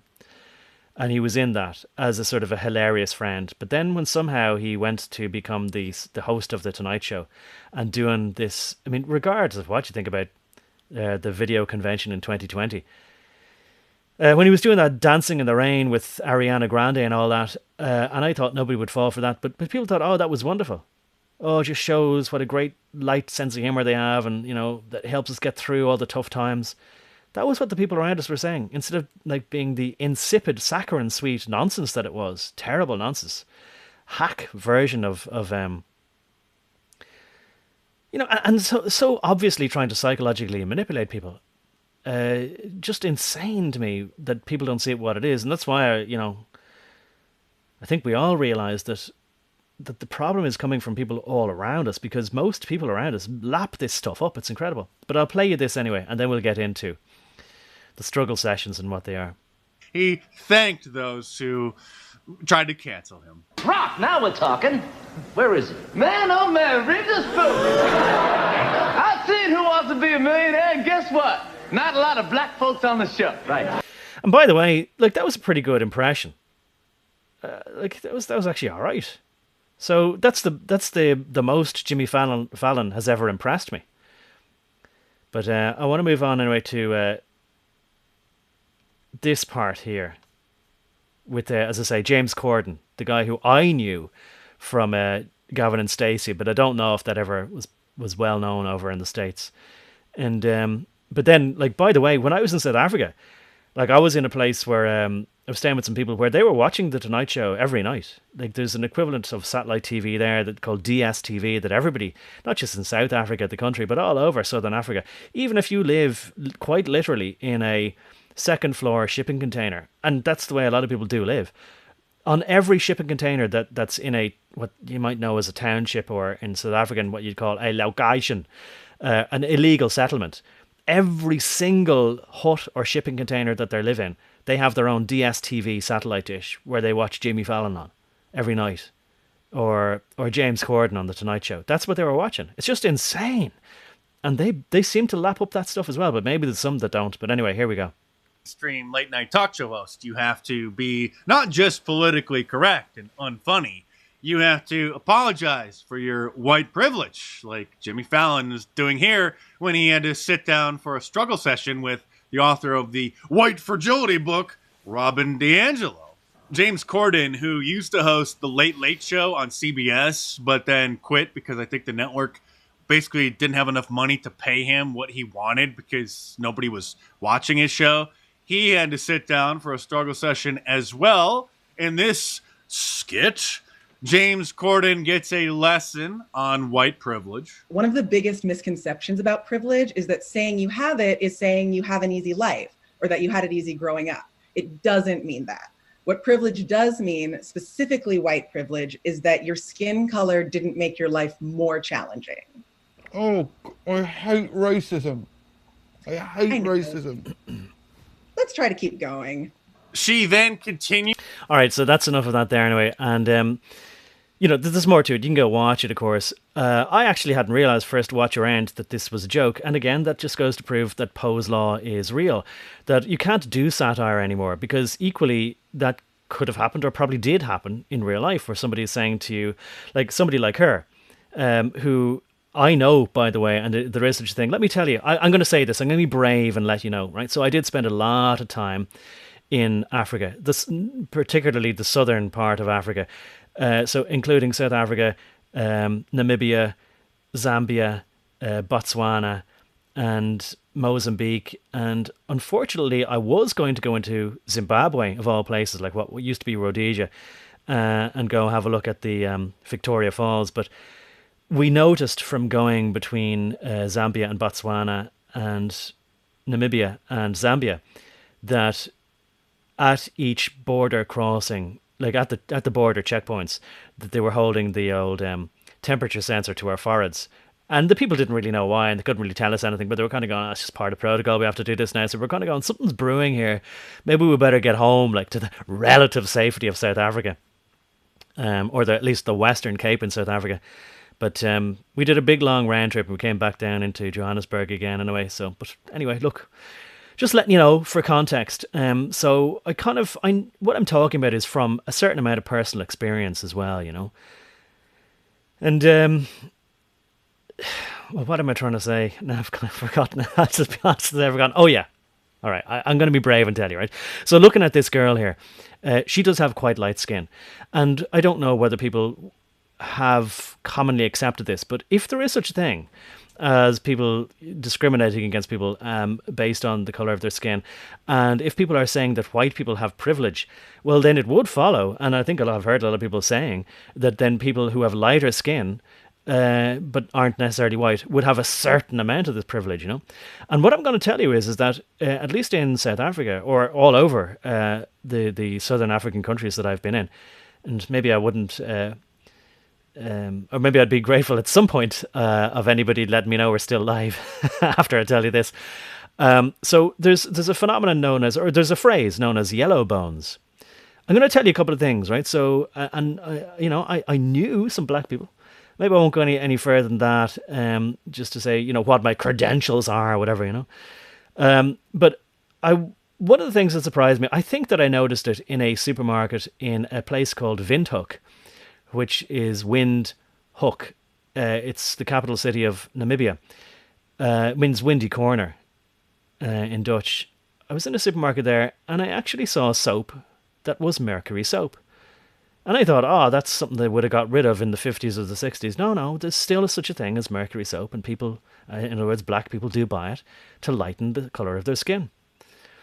Now, we're told that mercury is a dangerous chemical, and that I remember hearing Mad Hatters had something like lead or mercury maybe as well in the rims of their hats, so that they could reshape the rims of their hats, and that's what caused people to go mad, and that's where we get the phrase Mad Hatter. I have a couple more things anyway to tell you in regards to, like, so like maybe there's a bad effect of something. Maybe mercury soap does actually eventually poison you.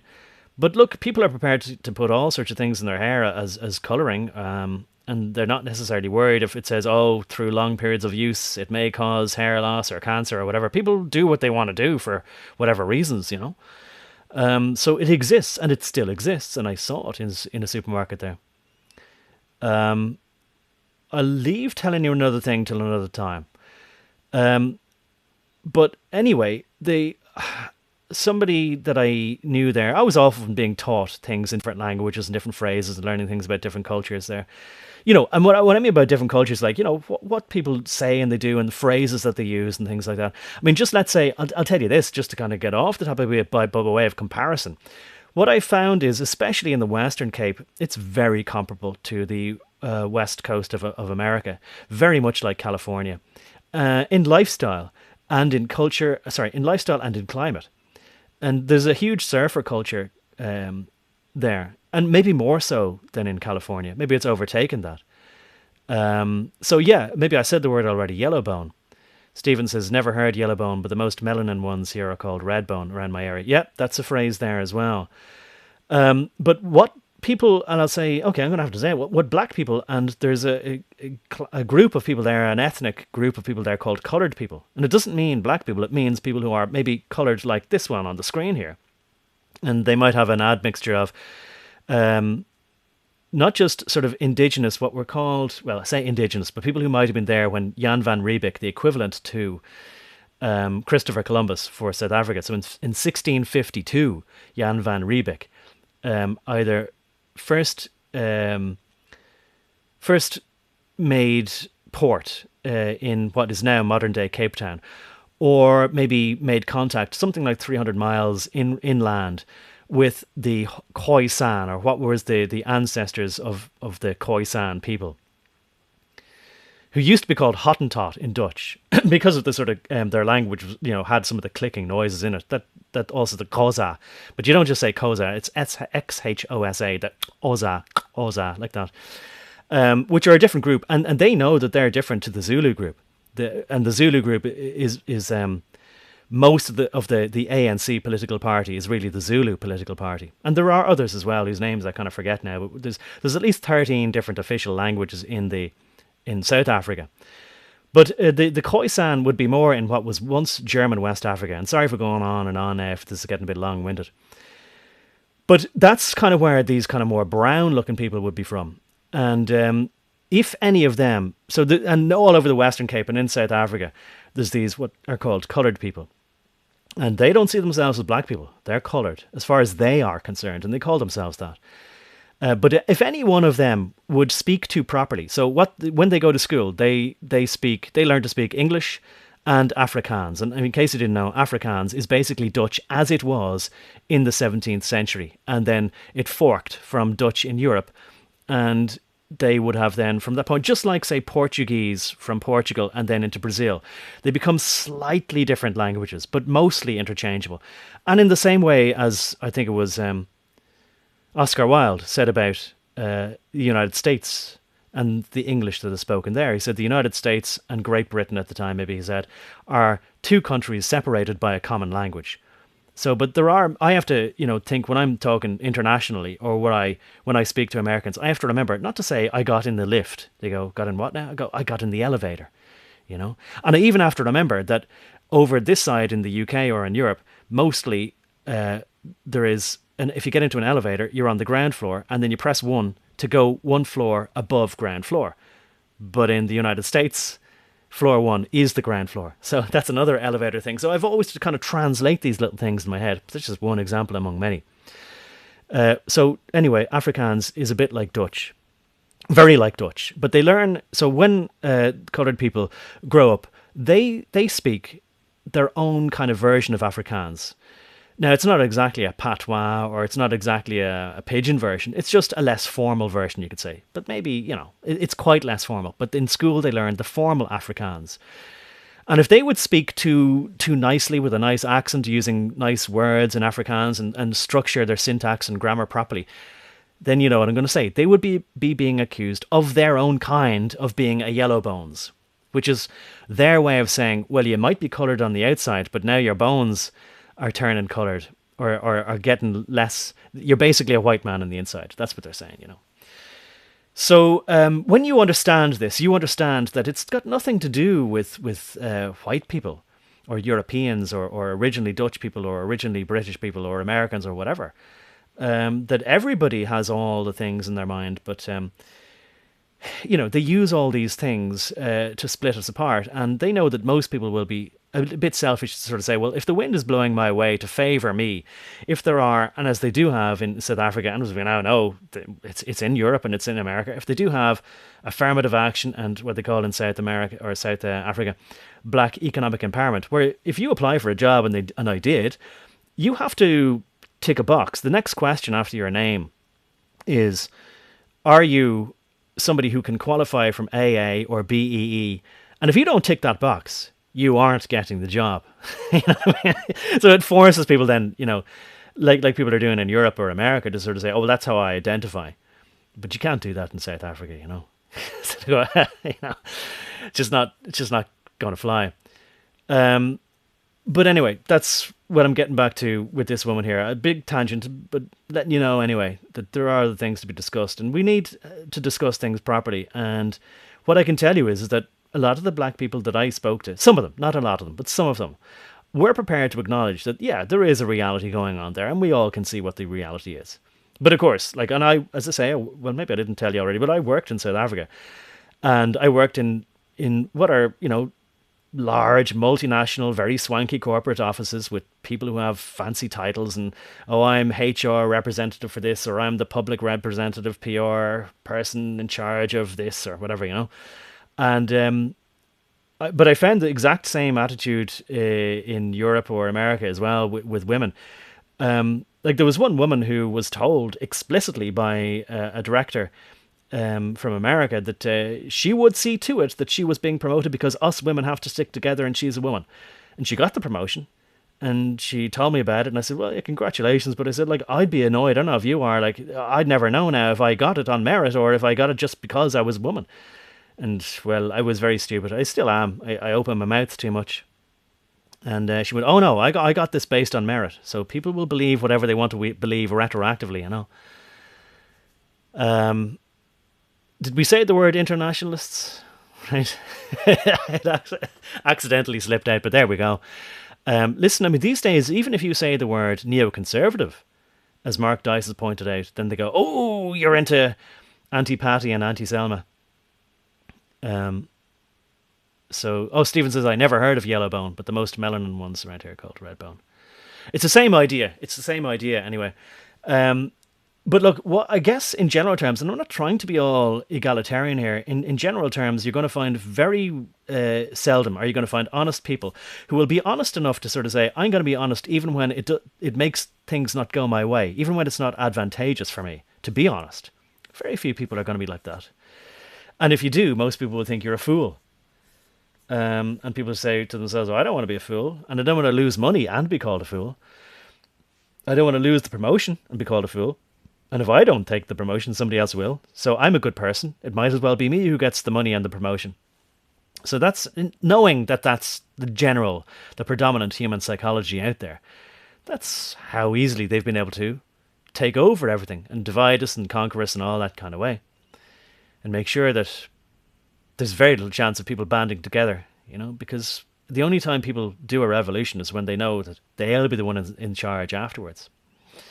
And they get rid of everybody else afterwards. So look, I'll leave it there with just that aspect of it. I think I've covered there much and said more than I feel that I ought to. Not that any of it wasn't true, but we'll see if this stays up. What I will read out to you, which is what I intended to get to, and if you're still listening, I'll read this out, and before completion's sake anyway. I remember Reg from Alaska showed us a clip from a Netflix series where they more or less depict this as well. Again, people could look at it and take two completely different points of view from it. They could say struggle sessions are good because they might sincerely believe that there are privileged people who have land or money or status in society that is undeserved, or they stole it somehow from other people, and they'll think they deserve to be taken down and everything stripped from them. It's very easy to engender jealousy and spite in other people. Oh, do you see what he has over there? Well, while you were drinking in the pub with your money, he was saving it, you see. And that's how he bought that piece of land when it was going cheap. And then he constructed his house on it. And so, you don't have a house. Aren't you jealous? Don't you feel jealous? Why should he have a house and you don't? Just because he worked hard and saved his money and bought the land and then built his home bit by bit. just because he did that while you were there drinking every day in the bar, that doesn't mean you shouldn't have what he has. And people go along with that logic and go, yeah, that's right. I should be the owner of that property. Why does he get to have it? And so on and so on. People could, unfortunately, take that opinion from it very easily if that's what they've been fed all that time. The airing of the grievances, as I think it legitimately is called. I'm going to see if I can get through all of this here, but let's just check if I'm still live anyway. Right. And I know that, the point of this is supposed to be that it's good to listen to and you can work away. But if anybody can take off their work gloves and go, yeah, it's still here, you're still live, that'd be all right. Because I'm still getting a suggestion, and all I can see is the beginning of this. And it says from YouTube Live Studio, it says, suggestion, the audio stream's current bit rat. And that's all I get. And if I click Open Studio to get more on that, it doesn't show me any more to that message. It's very annoying. I'll try it once more. Open Studio. And does it show me what's the end of that message? I don't see it if it does. Oh, it says, current bitrate 0 is lower than the recommended bitrate. We recommend that you use an audio stream bitrate of 128 kbps. Well, it shouldn't be 0. Hopefully that's just an erroneous message. Right, now it says stream status is excellent. So it must be just a message that pops up momentarily once and then stays there and makes me all paranoid about it. All right, I'm going to get on to reading this here anyway. We might finish on this. I tell you what, I'm going to come back in a moment. I need a quick break, and I'm going to just play a bit more of Mark Dice's video.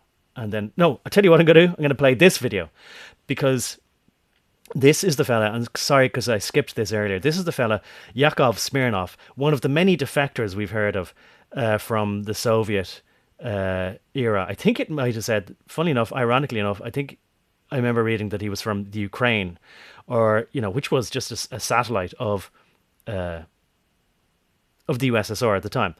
So this guy called Yakov Smirnov is being introduced here by Rodney Dangerfield, who, look, he's a fellow who I think was, I could have respect for him, put it that way. But anyway, we'll play this and then I'll come back to you. Very nice, very nice. I'll tell you, comedy, huh? Comedy, it's in my blood. I wish it was in my act. Our next comedian is from Russia. How do you like that, huh? This guy came here 7 years ago, couldn't speak a word of English. Today he speaks 12 words. All Spanish. Say hello to Yakov Smirnov. Okay, here we are. Great guy. Okay. All right, baby. All right. Hi. Hi. My name is Yakov Smirnov. I am a comedian from Russia. Thank you very much. I want to explain to you what happened to that airplane. I am actually from Russia. I was born there, grew up there, worked as a comedian out there. What surprises me, American people don't know we have comedy in Russia. We have comedians. They're there. They're dead. They're there. It's very hard to do comedy in Soviet Union. You have to write out all your material, and you send it to Department of Jokes.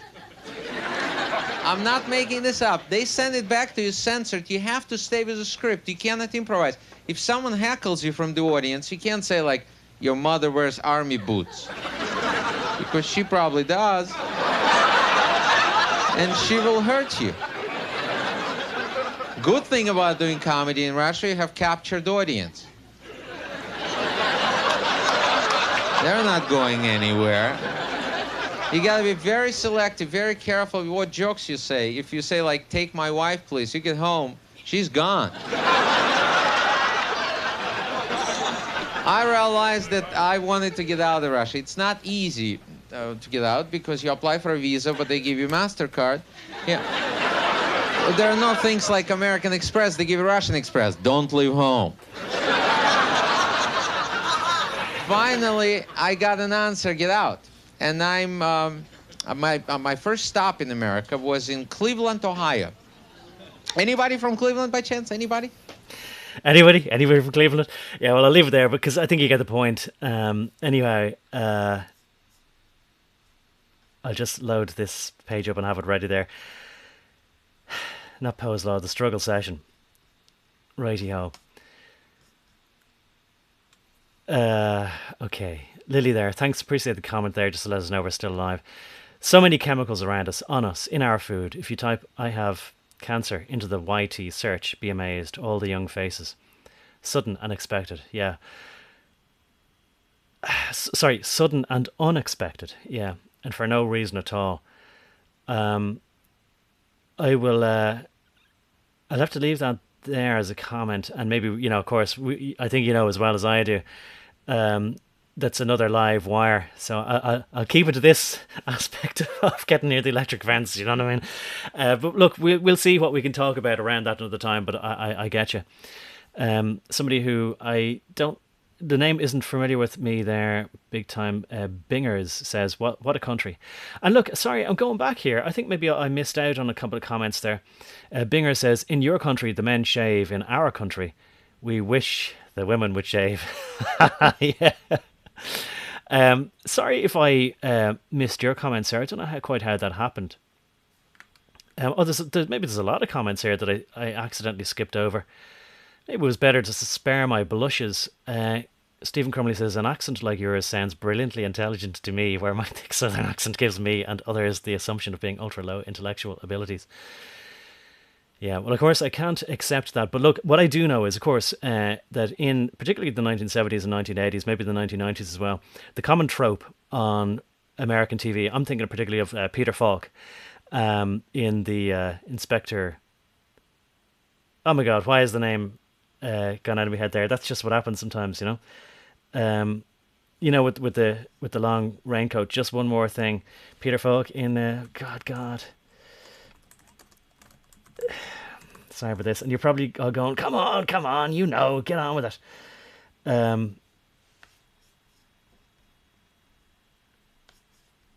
Wow, sorry for the dead air there. Columbo, Inspector Columbo, jeez. But anyway, they would the bad guy would usually be put in there as an arch villain. So I remember the guy in Die Hard as well.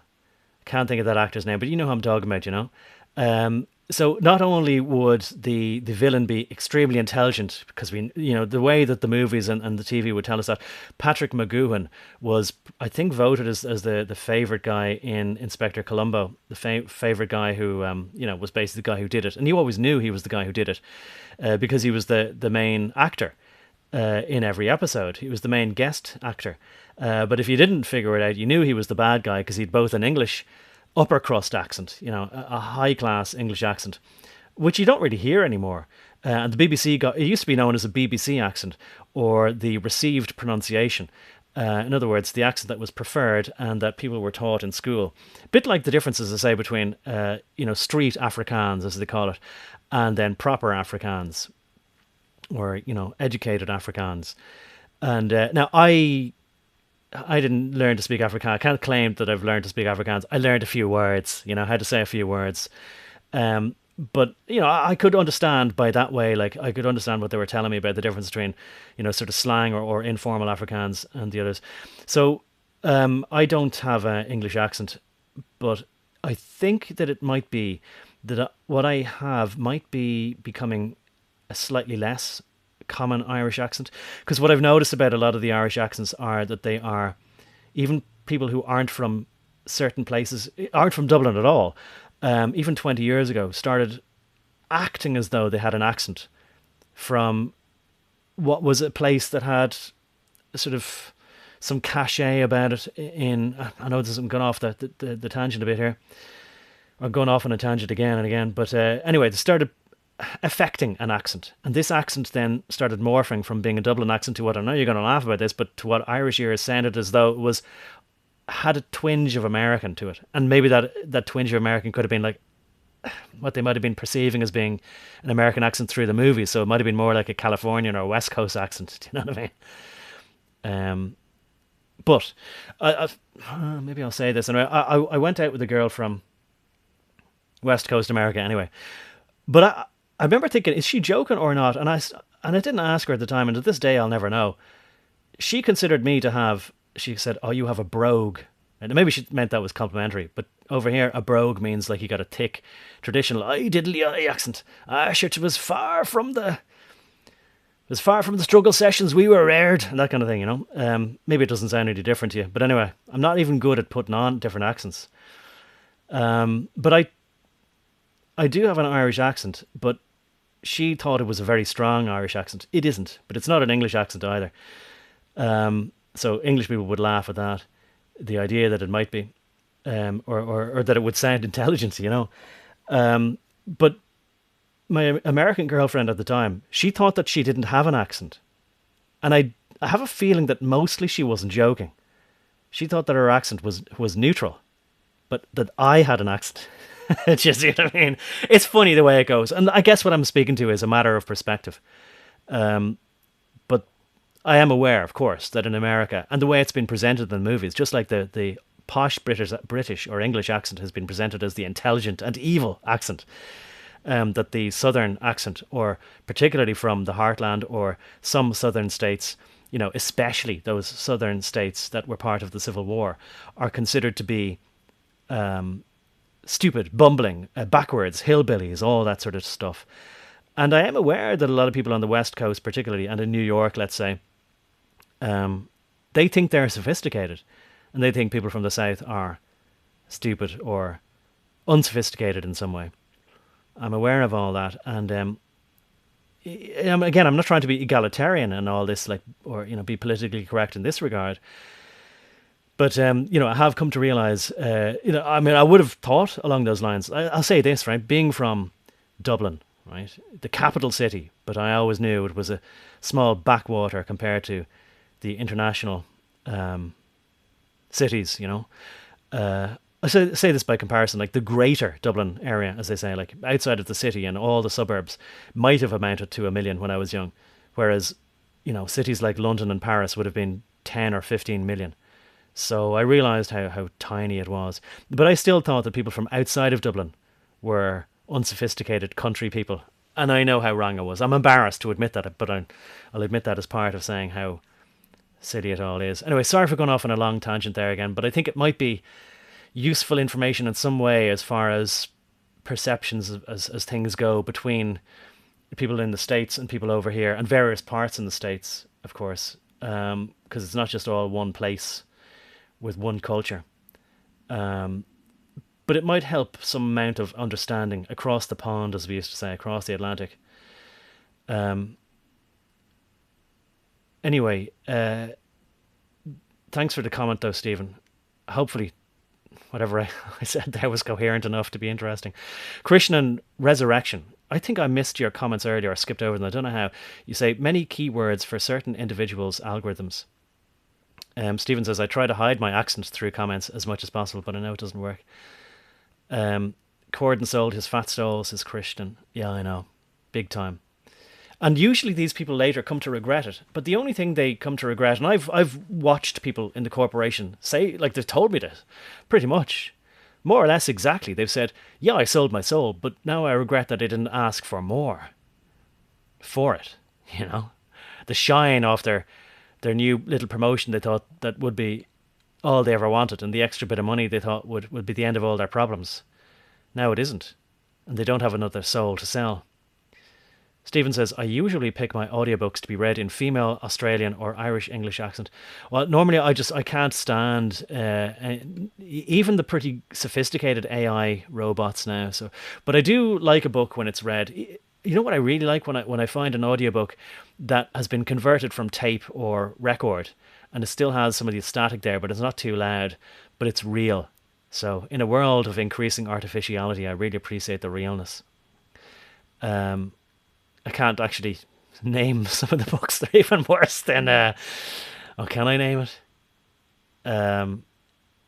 No, I can't, because it's a real on-the-nose title, but I'll say one by Martin Luther King, right? Audiobook. That was a good one. Okay. Is Fallon whoite? Probably not. Terrible. The chemical bath. Stephen says, never heard. No, I'm back now to where I was. And then there's a few more now subsequent to we wish the women would shave. That's an old gag anyway. I left out the Lee ending. Does it change what it was? Yeah.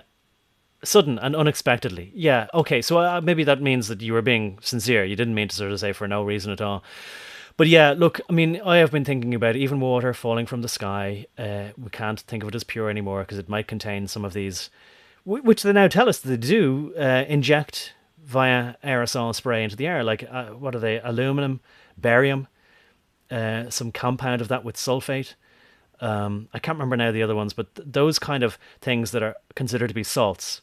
Potassium, maybe, but no, that doesn't sound poisonous enough. But anyway, we know what we're talking about. Columbo, and cheers for that. Alan Rickman, exactly. He was the evil guy in Die Hard. So it's a trope. Jack says, listening while I work. Cheers, John and everyone. Cheers, Jack. Milling some parts in our 1943 Bridgeport mill. Love this old machine. It's so smooth since I went through and changed bearings and lead screws. And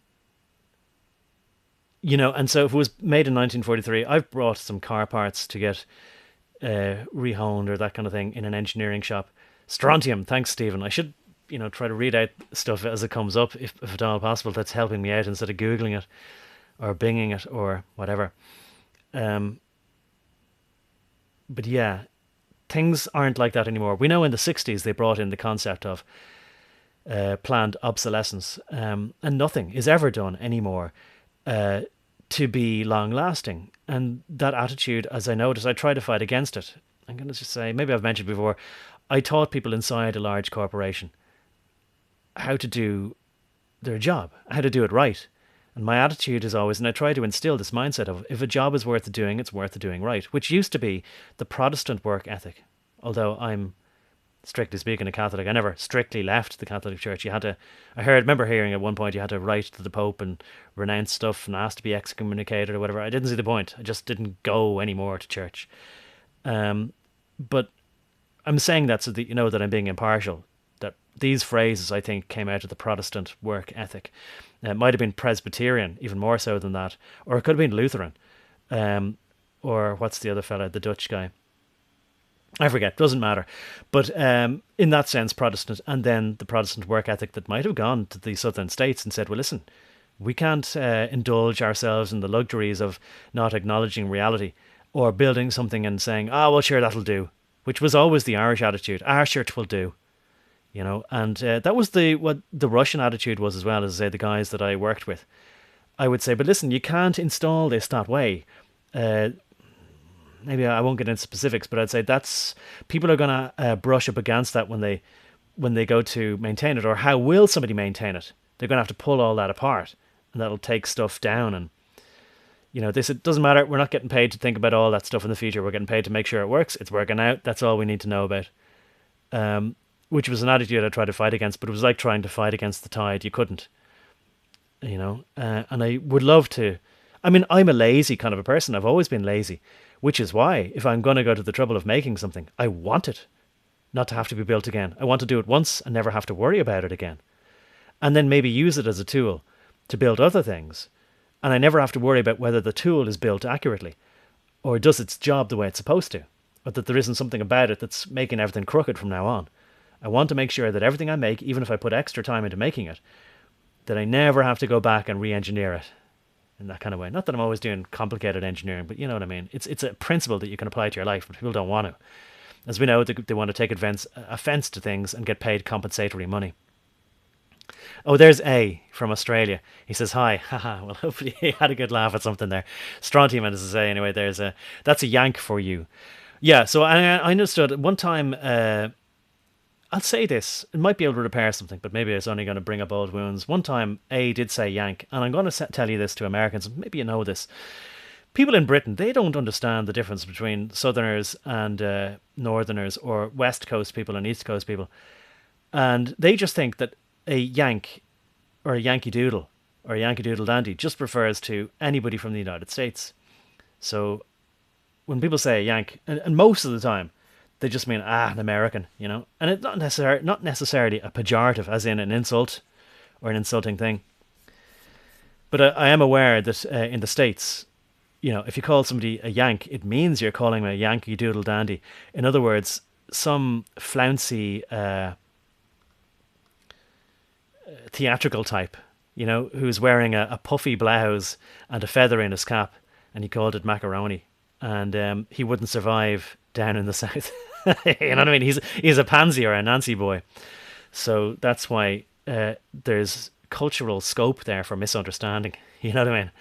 I get that. I knew you meant no disrespect, and it just got it got blown out of all proportion. And I know that Jack is somebody who admits himself that he often just kind of gets angry or explodes like a stick of dynamite, and then later goes, "Oh well, whatever." Yes, but he doesn't hold on to grudges, is what I mean. So I'd say, look, that's long forgotten. I would hope it would be. It just not triggered something in the sense of leftists, but we all have our buttons that can be pushed in that sort of a way, you know.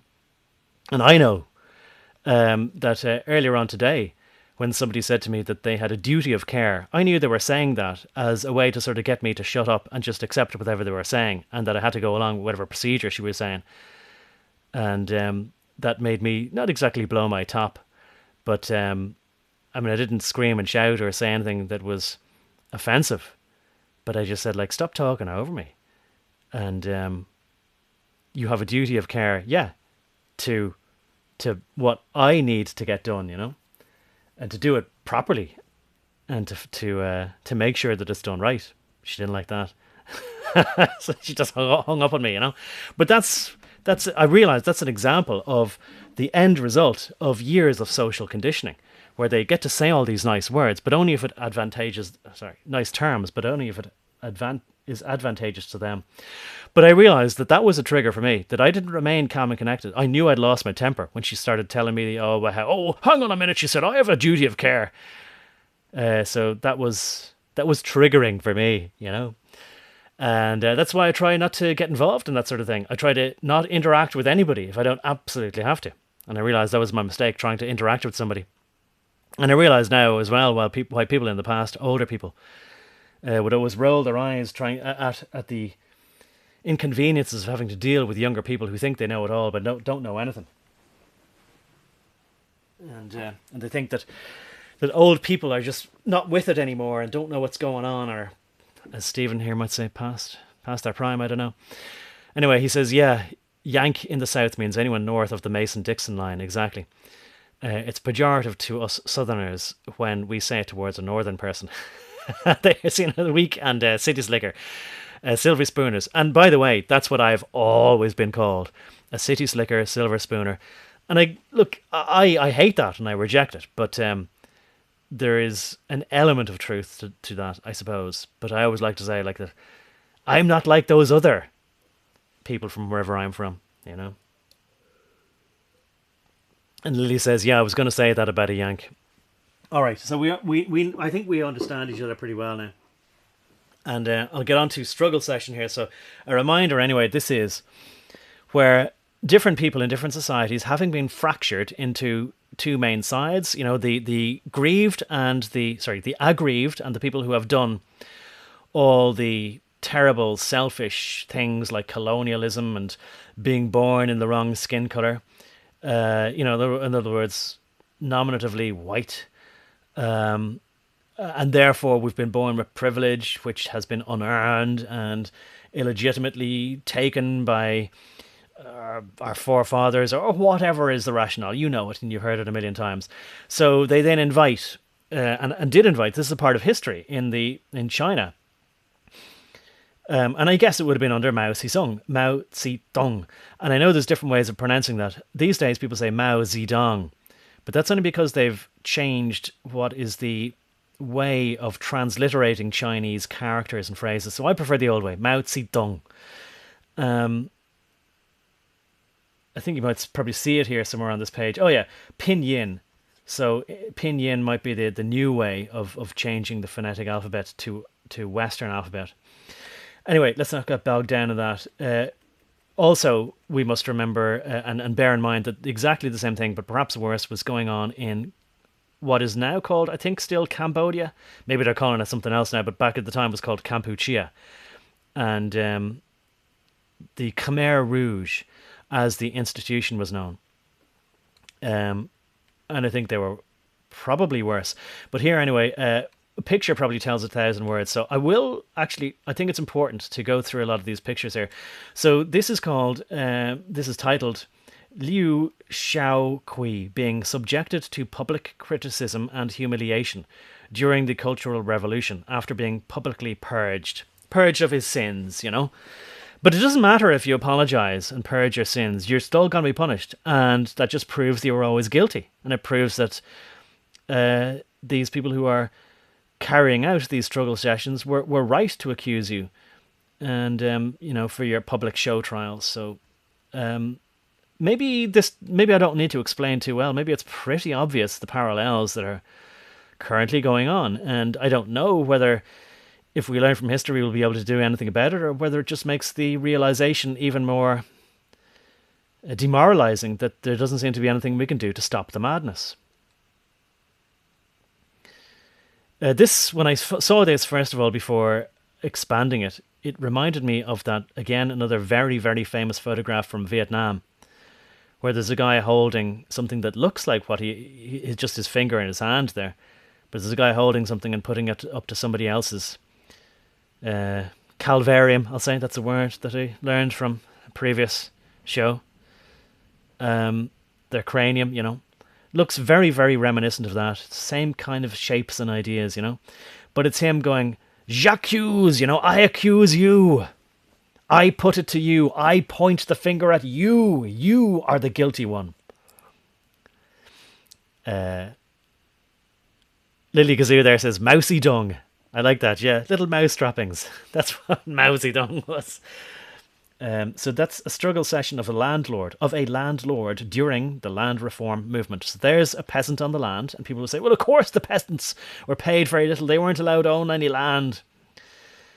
But again, I mean, I would say, like, and look, people would talk about the Irish famine, and they'll say, oh, well, back in the 1840s, there was a feudal system. The penal laws were in place. The Irish people mostly were a peasant race, and there was a large swathe of the Irish population were peasant class, and many of the landlords, if not all of the landlords, were from a English or maybe Protestant class, and that whatever was about that situation was unfair. The Irish people only could earn enough money by growing potatoes in a small part of the landowner's land. And then they say the Great Famine came around because in the 1840s, I think it was from 1845, for about 5, 6 or 7 years, that there was some blight. In other words, a disease, and people theorize it might have been brought over by, I think it's guano, bat droppings on ships from South America that they thought would be a cheap fertilizer. But anyway, they say that was also unfair. But again, we don't know how things got to that stage. I would say, as an Irish person, maybe we can't just go, oh, here's a situation that seems, you know, unequitatious, so we need to redistribute everything. Maybe not, you know, because the standard narrative is the British were evil, or the English were, and they were holding this land, which they got because of something that happened in the past that was unfair. And so maybe presumably people these days would say it must be taken from them and then given to the Irish. Or given to what Irish? Where? On what basis? And how do you reallocate it? These questions are never distinctly explained or answered because they want people to feel aggrieved. Now, maybe everything is not directly parallel there. Maybe there's some people kind of going, oh, no, you can't say that. But I'm giving that as an example so that people understand I'm trying to be objective here. I'm not just trying to go, well, I'm Irish and therefore I'm on the side of the people back then who were also Irish. You know? But we can see the same thing here where they take advantage of the same grievances that people have. And of course, most people aren't likely to go, well, wait a minute, maybe my ancestors didn't work hard. Or maybe my ancestors, in fact, won this land in a battle, like in a war. And that's why they have it. And they passed it on down to me. And is that not legitimate either? And I will say as well, in South Africa, it's very analogous to the way that the United States was homesteaded in many of, like, say, we imagine if you picture how it was depicted in Little House on the Prairie, and then, like, say, the Oregon Trail, and people saying, well, look, Virginia seems fine to me. I'm going to stay here and I'm going to cultivate this land and I'm going to homestead it. I'm going to build a home here on this land that nobody's using. But it wasn't just land necessarily that just started growing crops on. Like, they had to bring agriculture there. They had to maybe make the land more fertile. They had to maybe re-divert water, or maybe they had to take a lot of stones out. They had to plow the land. That's certainly the way it was in South Africa. There was a lot of land that was stony, and that people with on their hands and knees picked stones and rocks out of the land and grew stuff there and built a home on land that wasn't being used. And then centuries later, somebody else comes along and says, oh, that was wrong. You have to give it back. You know, give it back to whom? And what claim do they have on it? So these are they know that these are pretty much unanswerable questions. And they know that unpicking the tapestry of things that go back generations is obviously going to cause chaos. And that's what they're trying to do. A says, commies, Reds, a family still own Shane Castle. Stephen says, I love seeing these vids on Twitter of the Irishmen going out in public and expressing their grievances with the way their government is treating them and giving everything to the... I just can't read that word because it's under something there. Non-Irish incomers. I'm really going off the beaten track here, but what I will say is that while true, what I recognise now is that there is a class war building as well. Out of that, there are more traps, and I'm going to say this to you, and it's going to be controversial, I think, even to you guys, is that what I recognise is that a lot of the people haven't thought through what it is that they're exactly angry about. I mean, I figure like that, okay, I grew up in a place that was nominatively called Ireland, and it was the nation of Irish people. And as I said in another video, that it was just exclusively full of Irish people. There was... I tell you what, if you want to see more on my thoughts on that, I made a video. It's on Rumble and it's on Odyssey. And I put it up there in the last few days. It's a live stream. It's a live stream to do with... the historians or the archaeologists. I think I mentioned it in that. Yeah, I went off on a tangent there to do with this topic. So I'll rest my thought there, and I'll say if you want to have a look at that maybe another day, you can do that this week. It's called pseudo-authoritative, like fake authorities. And maybe around the 40th or 50th minute, I talk about that aspect of Ireland. Like basically coming from the 70s till now. But I'll say this because this is the controversial thing I was going to say about that. So there are some people, yes, Irish people who are protesting or making their objections known. That not only should Ireland, just the same as every other Western country, not be overrun with people from foreign places, because then it loses its national characteristic at the very least. But they're talking in terms of, what Ronald Reagan or other people would have used as the popularized phrase, it's the economy, stupid. That's what most people care about. Money in their pocket, food on their table. So when there's free money coming from the government, then everybody is happy to take it. And I'm going to say this, that a large part of their grievances is that other people are getting the free money that they either once received or are afraid will no longer receive, or free benefits or free housing, whatever it is. They're saying, we want that free money. We want that free housing. So I'm going to say, be careful about thinking that they're always on your side, because a lot of these people, I'm going to say, maybe not all, but a lot of them, are concerned simply because, and you see it in other groups now. In New York, we saw a lot of black people were saying, this is terrible, because now a lot of the people who've come up from South America are getting the free food that we once got. They're queuing up before we get there, and they're getting all the free stuff. So be careful thinking that these people are patriots. In a lot of cases, they're simply looking out for themselves again and their own best interests. And what their best interests are is in acquiring whatever benefits are coming from the government to us. We don't want it to go to foreign people. And those people are still people who are statists. They want the government to exist They think it's a great thing that the government take taxes from working people. And they think that's a great thing because they know that the benefits of the taxes will be spent on them. So they want the good stuff coming to them. That's why they object to a lot of the foreigners now. Maybe not all of them. And maybe they have other reasons for objecting.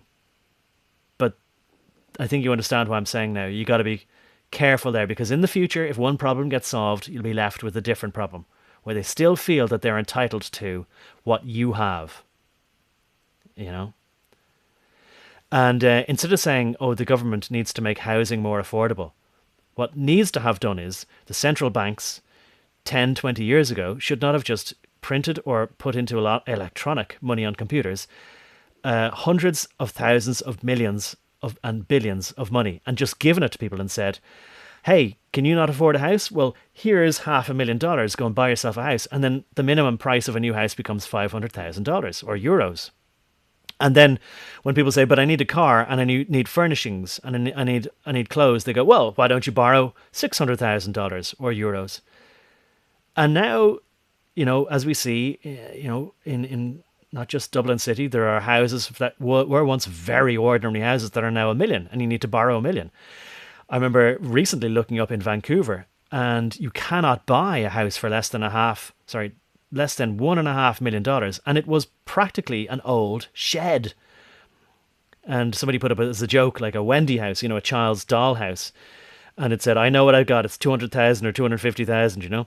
But it was illustrating a truth that there was also another house that was in need of repair, but it was in a prime location, very nice old wooden house, and it was 4 point something million. Okay, Canadian dollars, but whatever. So instead of saying, well, the government needs to just build more houses or give more loans or make more houses affordable or whatever, you know, that's what they want. They want people dependent on the government. No, what we need to do is, again, go back to this criminal and it's not corrupt because it was designed to be this way. This Ponzi scheme that's designed to inflate everything to such a bubble that they always make money on the bubble inflating and on it deflating or popping. Because once you know the timing of everything, then you can get in and get out of the game.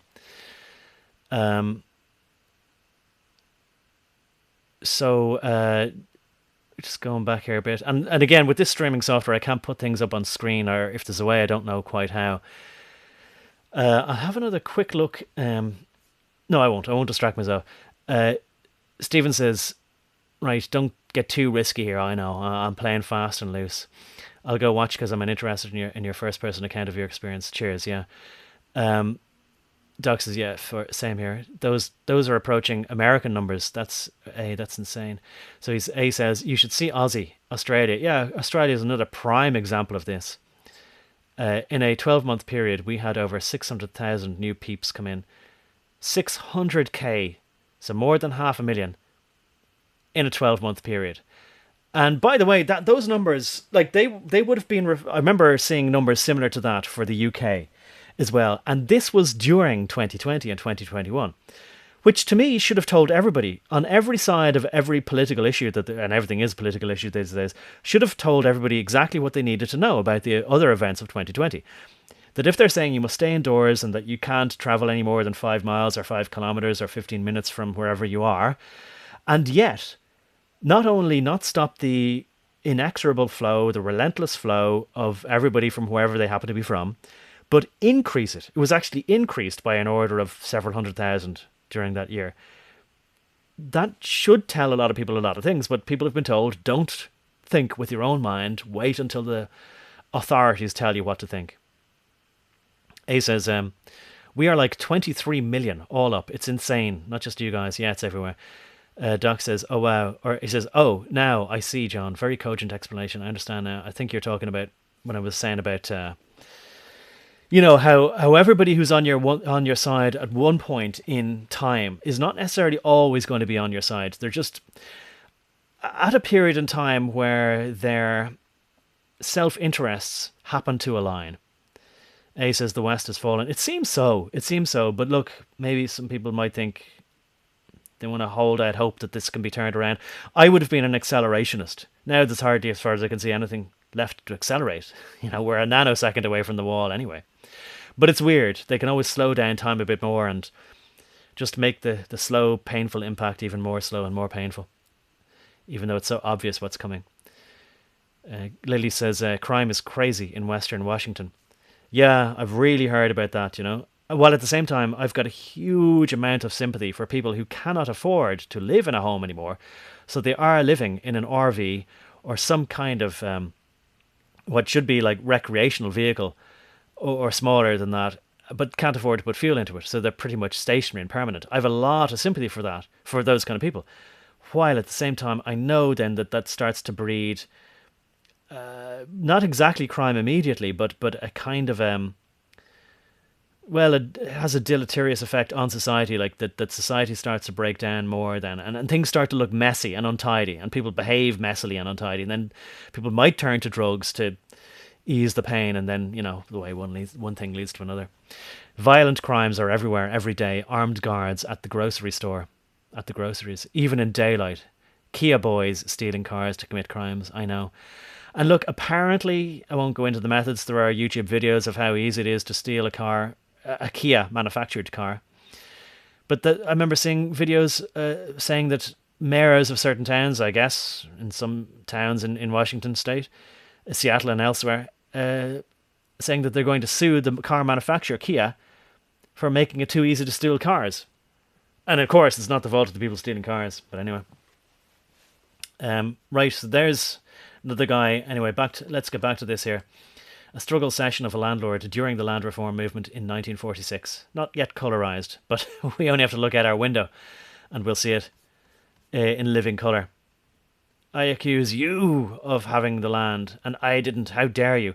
By the way, that's the way it was in South Africa. You know, same kind of thing. Like, why should that white man have some land? It's our land, really. We should have it.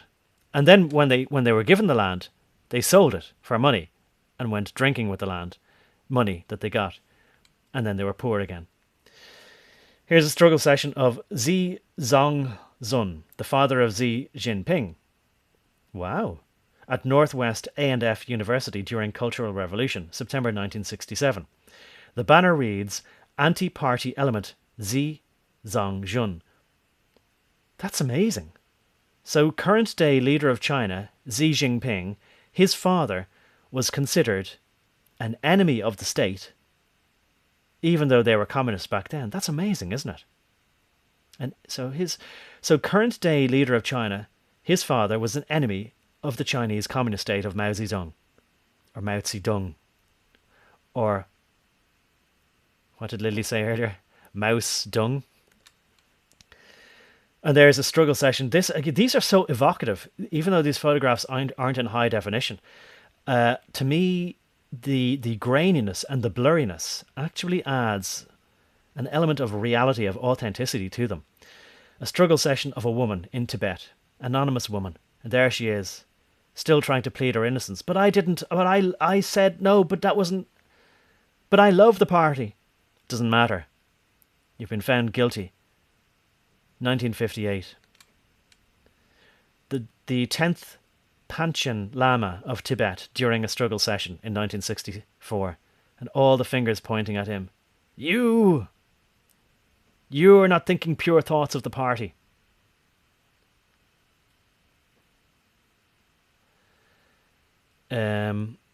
Just looking at the comments there, A says, was he his real dad? Oh, was it Mr. Burns' Red Shield? Like Turdo? Yeah, who knows? A struggle session of Marshal Peng De Huai. During the Cultural Revolution of 1966, or in 1966, the banner reads, Counter-Revolutionary, Revisionist, Element Peng De Hao, or De Haoi. And a revisionist is if you're guilty of revisionist history, oh boy, you're in trouble. I can't mention this fella's name, I think, just if I want to try and keep things slightly on side here.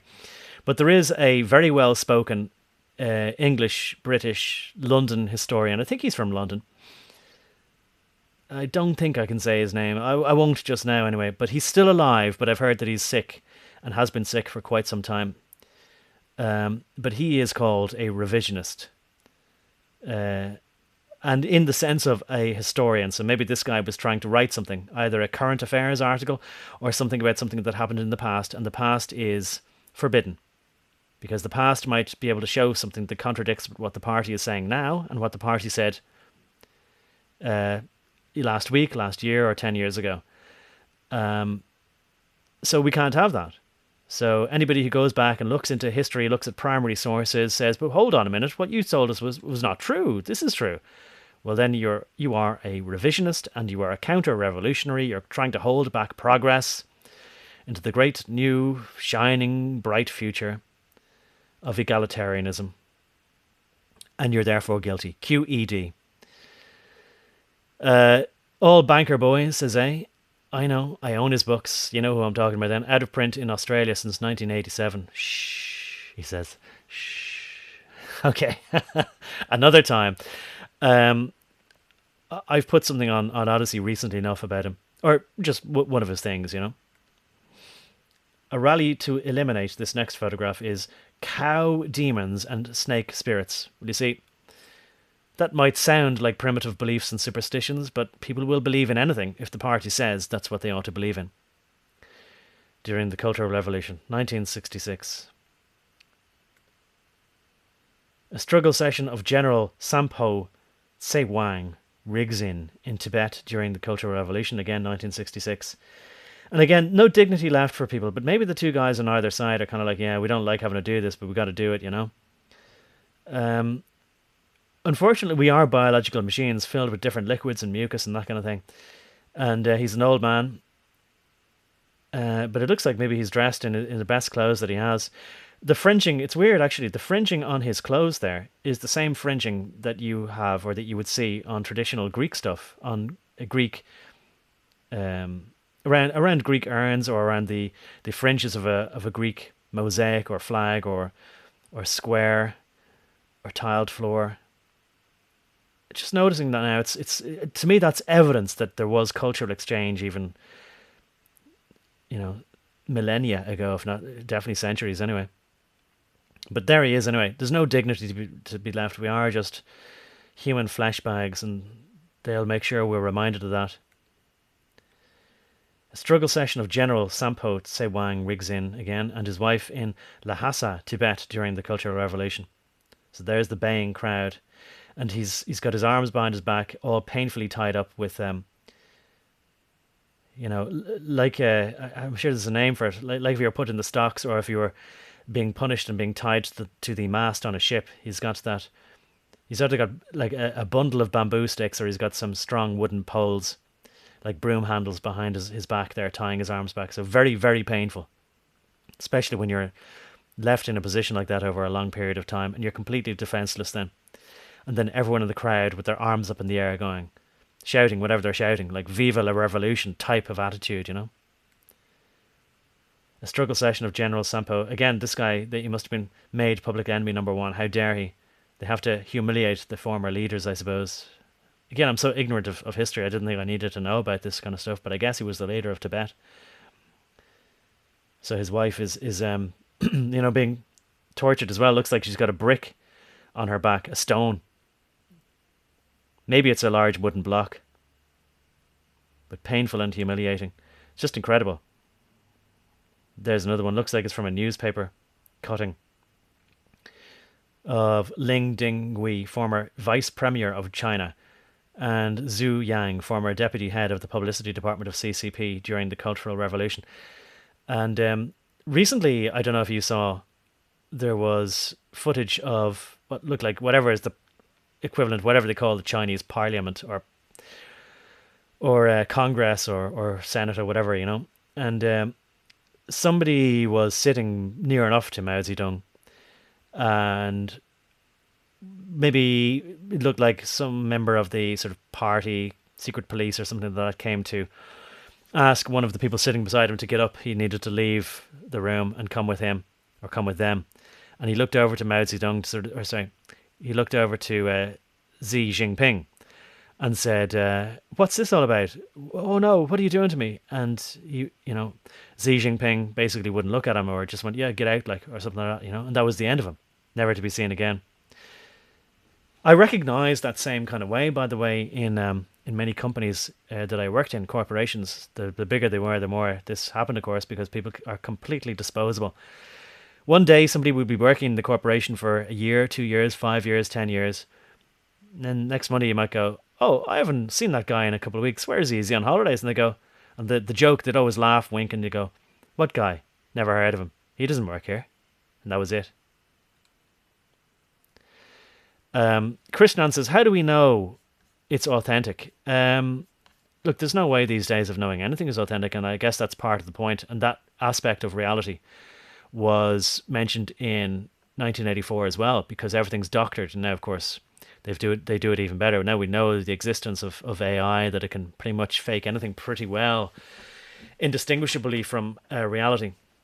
So we don't, but we have to use our best judgment. And to me, I would say this is probably authentic because I recognize the way the grain of a newspaper cutting becomes when you photograph or scan a newspaper cutting. And you've got too much or too little dots per inches in it.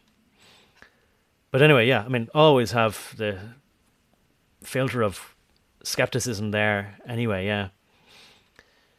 Now, I don't know if you're getting sick of these photographs, but to me, I could have read the article, which wasn't too bad, it wasn't too long either. But I kind of feel that these photographs say more than just the words alone could, you know. This is a struggle session of San Ye Kun, three-family village held by the military. Again, 1966, targeting three government officials of Beijing, Deng Tuo, Wuhan, and Liao Mosha. Here's a struggle session of Wang Guangmi, former First Lady of China and wife of Liu Shaoqi during the Cultural Revolution of 1967. And, you know, like, whoever these were, of course, there's going to be plenty of people who had grievances. Maybe people like Trudeau, maybe people like Macron, maybe people like... I've forgotten now again temporarily the name of the guy in charge of the UK. The Indian guy. But anyway, think of the Premier or Prime Minister in Australia and all these other people around the world. Even Joe Biden, if he would last long enough. You can imagine that there might be a lot of people saying, yeah, finally, his time has come now. But again, we don't realise is it'll be, at the very least, meet the new boss, same as the old boss. Jack there says, I read 1984 in junior high. I often wondered just how the ministry would memory hole things and fake things. Now we know. It's terrifying. Yeah, and what's terrifying, I suppose, is the aspect in which every minute detail of that book is so completely come to pass in a way that's even more accurate. And that, hence the meme, you know, it was supposed to be a warning, not a guidebook. But many aspects of Brave New World. It's Brave New World for the people who obey. They can have a privileged life in a gilded cage, and then anybody else, you're going to be able, who tries to resist it, you're going to get 1984. A struggle session of Liu Shaoqi, again, former president of China during the Cultural Revolution, 1967. Liu was called China's Khrushchev, who followed revisionism. And again, maybe someday we'll have to go and look at the former Soviet guys. Khrushchev was around at the time, I'm pretty sure, of Nixon and Lyndon Baines Johnson before him, and Kennedy, because Kennedy saw Khrushchev as, I think he characterized him as a madman who was willing to plunge the world into nuclear war, assuming that nukes are real. But I think it would be definitely worthwhile for my education, you know, as well as maybe, you know, you might learn something I don't know as well.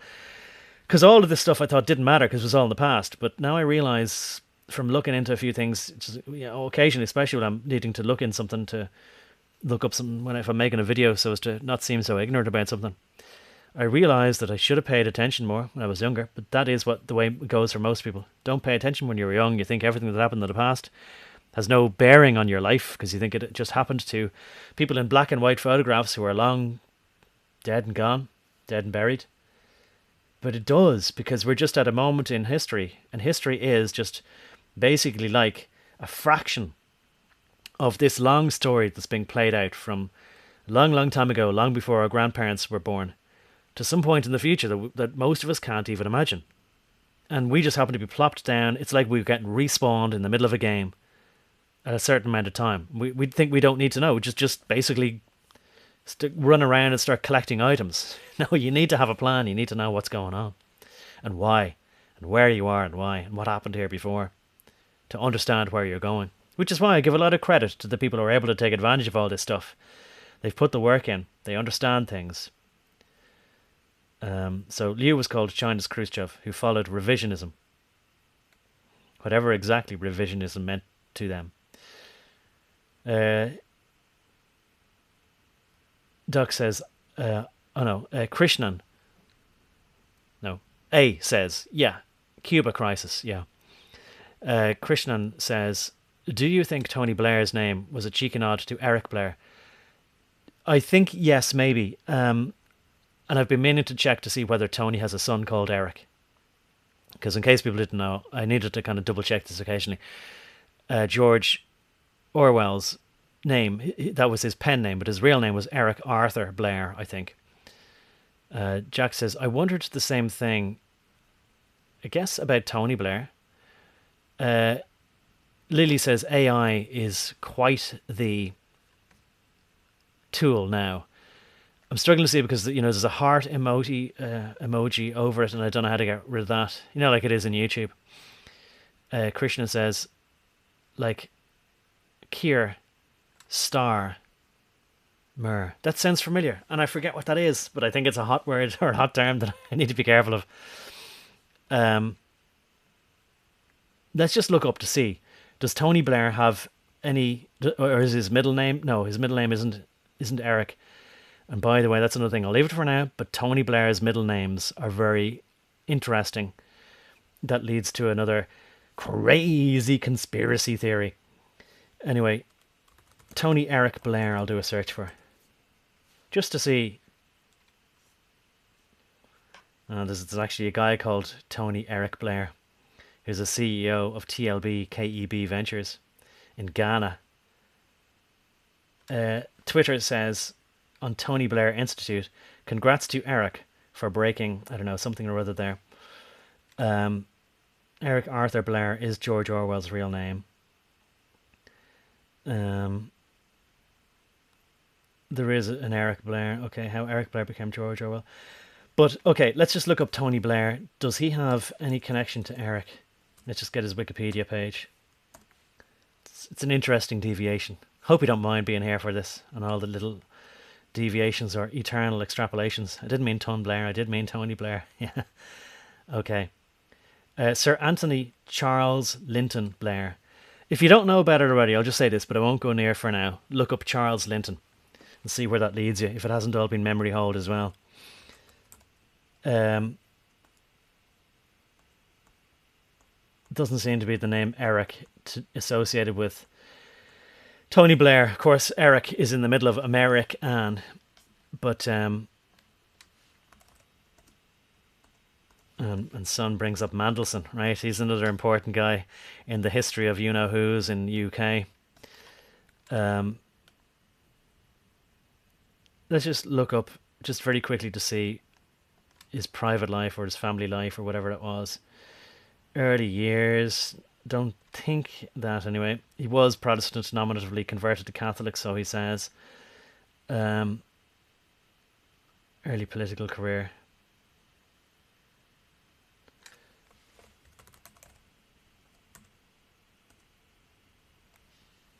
He's got 4 children, including Ewan and Nicky. His father was Leo, relatives William. So yeah, I mean, I don't see anything to do with Eric there, so I guess not. But anyway. Alright. Trying to find where I was now. Okay, here. So Blair is not a common name, but it looks like it says his father was called Blair as well. So look, I don't know. But look, maybe his father adopted the name. Maybe they did change the name back there. Something to look into. Come back to me if you find out anything about that, whether they changed their name at some point in the past. If it can be shown that he wasn't Protestant. You know, maybe there's that too. Keir Starmer. Yeah, Remfam Star. Keir. Right, okay, okay. Sorry for being a bit slow on the uptake there. Let my people go. Let my people go. George Orwell, Geo. Jeez, maybe. I like the way you're thinking, though. Lily there says, a school principal was set up with an AI voice. Oh, yes, I saw that. And somebody framed him, pretended that he said all these not politically correct things. But now that's come out. So again, they're going to use that crisis in a way that isn't advantageous to us, or doesn't advantage us. They're going to be advantageous. There will be new regulations. Everybody now must have a digital ID, so we know this can't be faked, etc., etc. Every audio recording must carry the secure signed ID of the person. That way we'll prevent this fakery in the future. Unfortunately, we know that's the way it's going to work out. But yeah, I know what you're talking about there. It was very convincing. All right. Right. I'll go through a few more of these photographs. I don't want to belabor the point, but for me, looking at these photographs, it speaks a lot to me. I get a sense of it's not just about hearing it and not just seeing it. I get a sense of it. That's like feeling, being there and understanding in a deeper way that, people talk about things resonating. It resonates like a tuning fork to what we see happening now. And I thought really the main point of doing this was Mark Dice has used the word struggle session before. And it's not just that, it's not a snowflakey thing where people struggle. That literally is the term, just like show trial and just like kangaroo court. We need to use the same terminology so that it might help people understand the same tricks are being done to us. The same methodology is being used on us. Exactly the same methodology as was used in communist China, as in the Red Kampuchea, and the killing fields of Cambodia, and in the Soviet Socialist Russia. A struggle session of Liu Shaoqi by Uyghur communists. So people talk about how, it's terrible that the Uyghurs are being persecuted by the Chinese government. But we never ask, well, why? But maybe that's because 50 years ago, or maybe it's not 50 years ago, it's 70 years ago now. Nearly, I guess. 60 anyway. Maybe it's because there's old scores to settle. And the Uyghur communists were the ones who are persecuting these people here. But again, I'm going to say this again, there are very large overarching lies, spiels, plays, great tricks that are put on the whole world, a spell cast over the whole world. And this is why I started to recognize or realize more than 5 years ago, maybe nearly 20 years ago, I was coming around to the possibility that there is such a thing as the devil. I mean, that's just a name, but it describes something in Christian terms as to what's happening. That there is some entity that seems to be able to survive the lifespan of normal men, of mortal men. And these ideas are able to survive. They say you can't kill an idea. And that ideas are more powerful than men. And that they're more powerful than weapons formed against men as well, the physical weapons, because it can get men to fight against each other. And that these people above these sort of spells or lies or spiels that they've cast over the whole world, they're able to stay above it and just watch everybody fight each other through generations, back and forth. And of course, it's not as easy as able to say, like, you can't just say, well, can we not just get along then? You can't just get along and say, well, listen, let's, like in Monty Python, let's not argue about ooh said ooh, or sorry, ooh killed ooh, and let's get on with the wedding or the marriage ceremony. There's a lot of water under the bridge here. And I think part of, people like Bill Clinton coming over to Northern Ireland and other people then, maybe like the same people or others coming over to the Middle East, let's say, or going to China and saying, let's just broker some peace deals. I mean, it's very cynical considering those people are profiting from the unrest, to use a euphemism, as they say, but also usually the instigators of such unrest or troubles themselves. So it's like their previous fathers or forefathers set up the conflict, and then they support the people on the other side in the next generation, and then the following generation then comes along and brokers a peace deal. But they're always on it,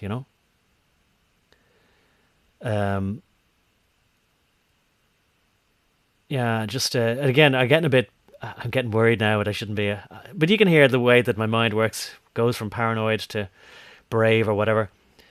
Lily there says, you might want to replicate your articles. And I thought you were about to say, like, because you're you're going to be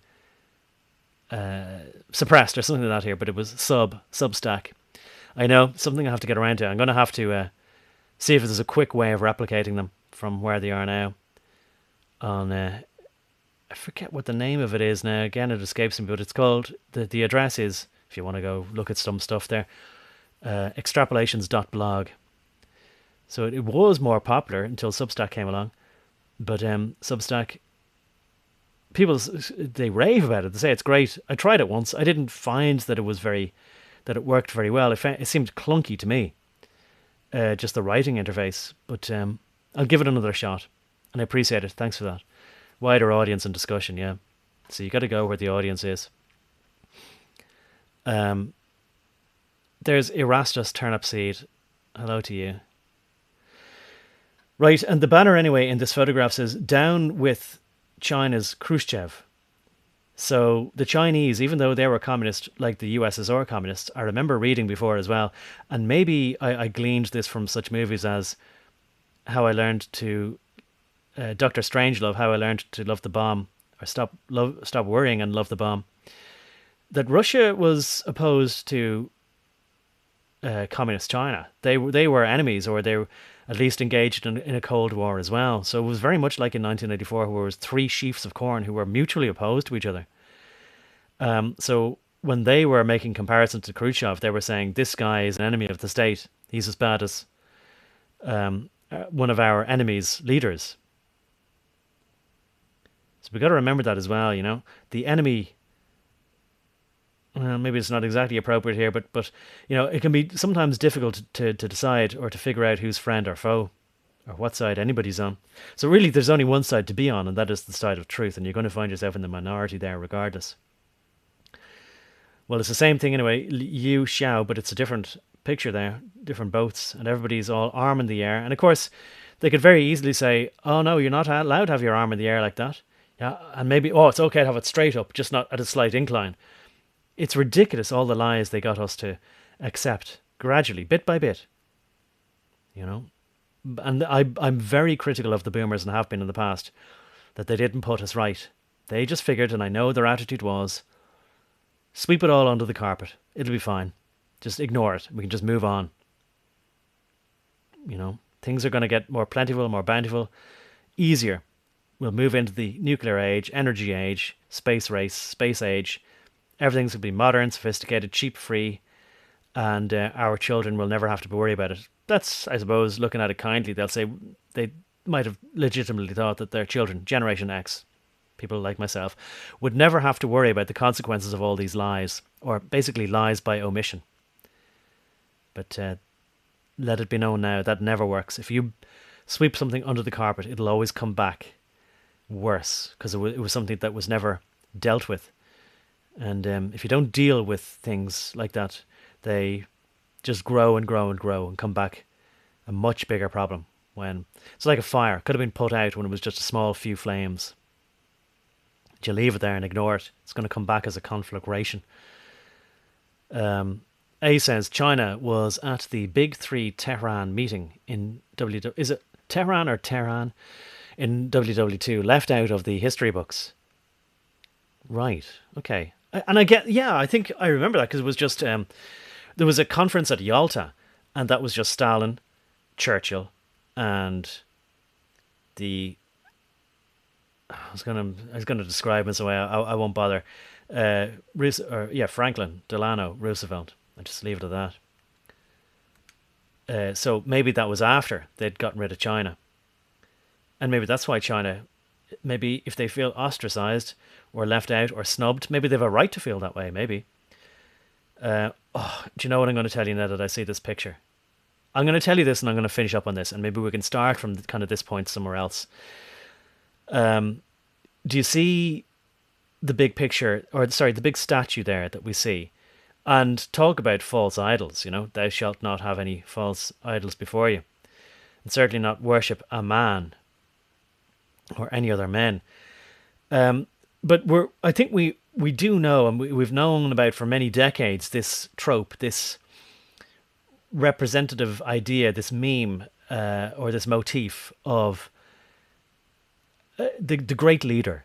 You know, whether it's Mao Zedong, or whether it's some other great dictator somewhere, that they build a big statue of themselves, whether it's out of plaster or iron or gold or bronze. They put this big statue and they put it up somewhere in maybe what they call the People's Park. And he's saluting the crowd, and the crowd then bow before him and salute back. Maybe I don't need to tell you the extraneous details built up to it. But as I told you before, I'm glad I mentioned it now, I worked in Johannesburg in the Gauteng province, which again is sort of as far as I understand it, it used to be called something else. But recently enough, as in the last 20 or 30 years, was renamed to Gauteng. I think, anyway. Maybe I'm thinking of the northern provinces, but anyway. It was obvious to me that there was a sort of has-been a cultural revolution there. And by the way, in case people don't know, like what happened in South Africa, the ANC was a communist party. It was a cultural communist revolution. You know, insofar as communism is a tool to do that with, and it's academic. It doesn't really matter what is communism. Is it a communist state now? It doesn't really matter. Yeah, if you like to think of it that way. But it's just a method to which to gain and hold control. But working in Johannesburg, you know, it's well, I'm going to say this to you as well. When I was in the Western Cape, so that's where Cape Town is, in a much more, as I say, like California, there's a coastal place, the Atlantic rather than the Pacific, blows wind onto the shore, and people have what is it called? Where you have not a parachute, but a paragliding, but with a surfboard. Jeez, I forget what that's called now. But anyway, people are very skilled at that, and it looks great. I didn't do it myself. I just figure, listen, I'm getting too old now for that sort of stuff. But anyway, people in Cape Town would tell me, "Oh, you're going to go up to Joburg," because nobody says Johannesburg. They go, "Oh, you're going to Joburg to work," or JB. They say, "Listen, you want to be careful," because they always think I'm a naive European. And a lot of people there, like, they don't make any distinction between European or American. They just know that we don't know the way it is in Africa. But I was there for quite a long time, on and off.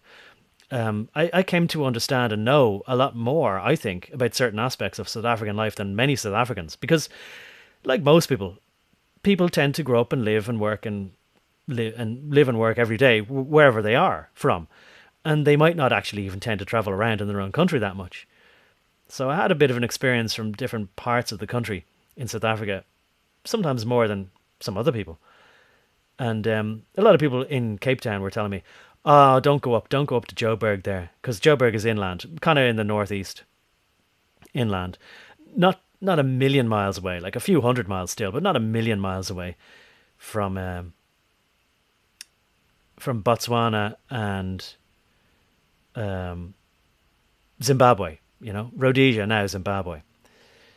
And it's just too dangerous. And it's too dangerous for a European like you, because you're not going to understand our ways, you know. What they think, they don't want to say, but what they know is that I wouldn't basically have enough prejudices, right, in order to sort of say, don't go into a dangerous situation there, or don't go there, or this town looks nice, or this village looks nice, or this township looks nice. Like, or, oh, I'll go out at night and, you know.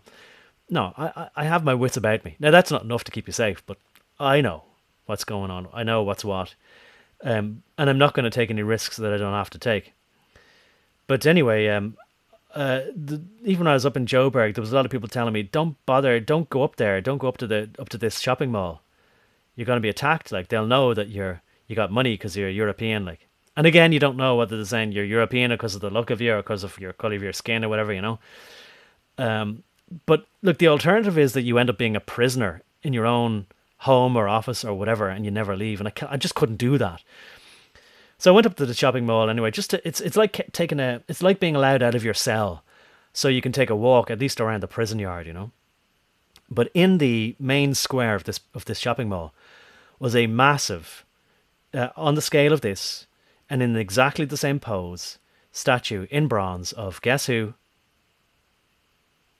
I'll just wait a few seconds to see if you can guess who it was.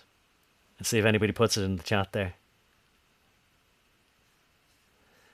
I'll just read a couple of comments here before we get to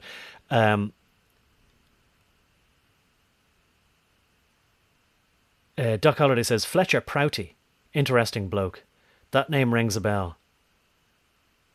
I'll have to remind myself of him now in a minute. He says, a good source. I suppose if one is raised up from birth to believe in a leader, it's not so hard to accept. Yeah, that's it. And it's not just raised up to believe in specifically that. It's to believe anything. And it's to believe without even questioning it. It comes as a premise that you never question. What I've noticed is, about myself and by extension everybody else, whatever happens to be there when you're born is normality to you. You accept it without ever questioning it.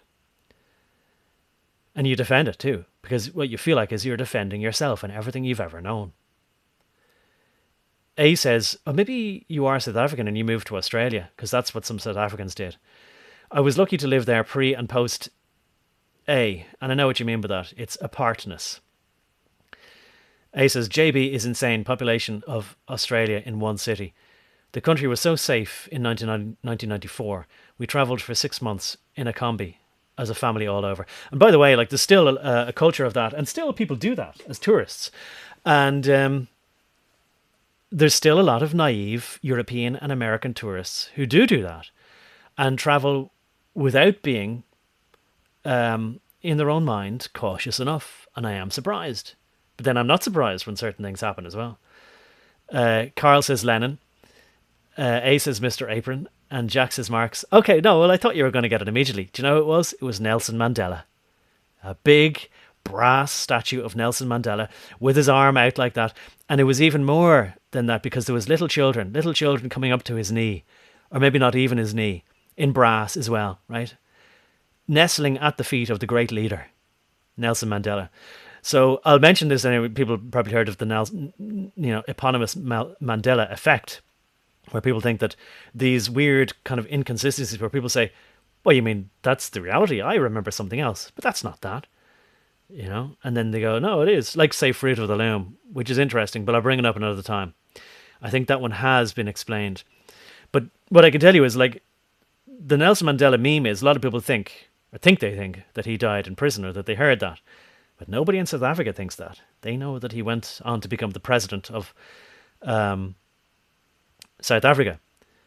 And that was from 1990 or 1994? Maybe it was 1994 onwards. The handover was between 1990 and 1994. As far as I remember. I won't go into it now for another time. But that's it. So Carl says, well, duh. I was expecting a surprise. But it was a shock to me when I went to the shopping mall and there he was, like in the pose that you recognize as being Communist China or Lenin, you know, or like Lenin, the great leader. But no, it was exactly the same thing, the same template down to the same brass statue with the children of the new generation, of the new country, of the new great future, the new great hope, nestling at his feet. And it was a tourist attraction. Now, of course, some people might stand there and get a photograph taken and kind of go, isn't this ironic? We can show this to people back home in the States or wherever. But to me, it really chilled me. It chilled me to the bone, you know. So I might end it there and we can pick it up some other time. Alan Hargreaves says, I was going to say literally Hankler. Lol. Dr. Peter Hammond, a great South Africa pastor historian. He wore an apron. Brought, and again, this heart thing is getting in my way here. He brought AB to SA.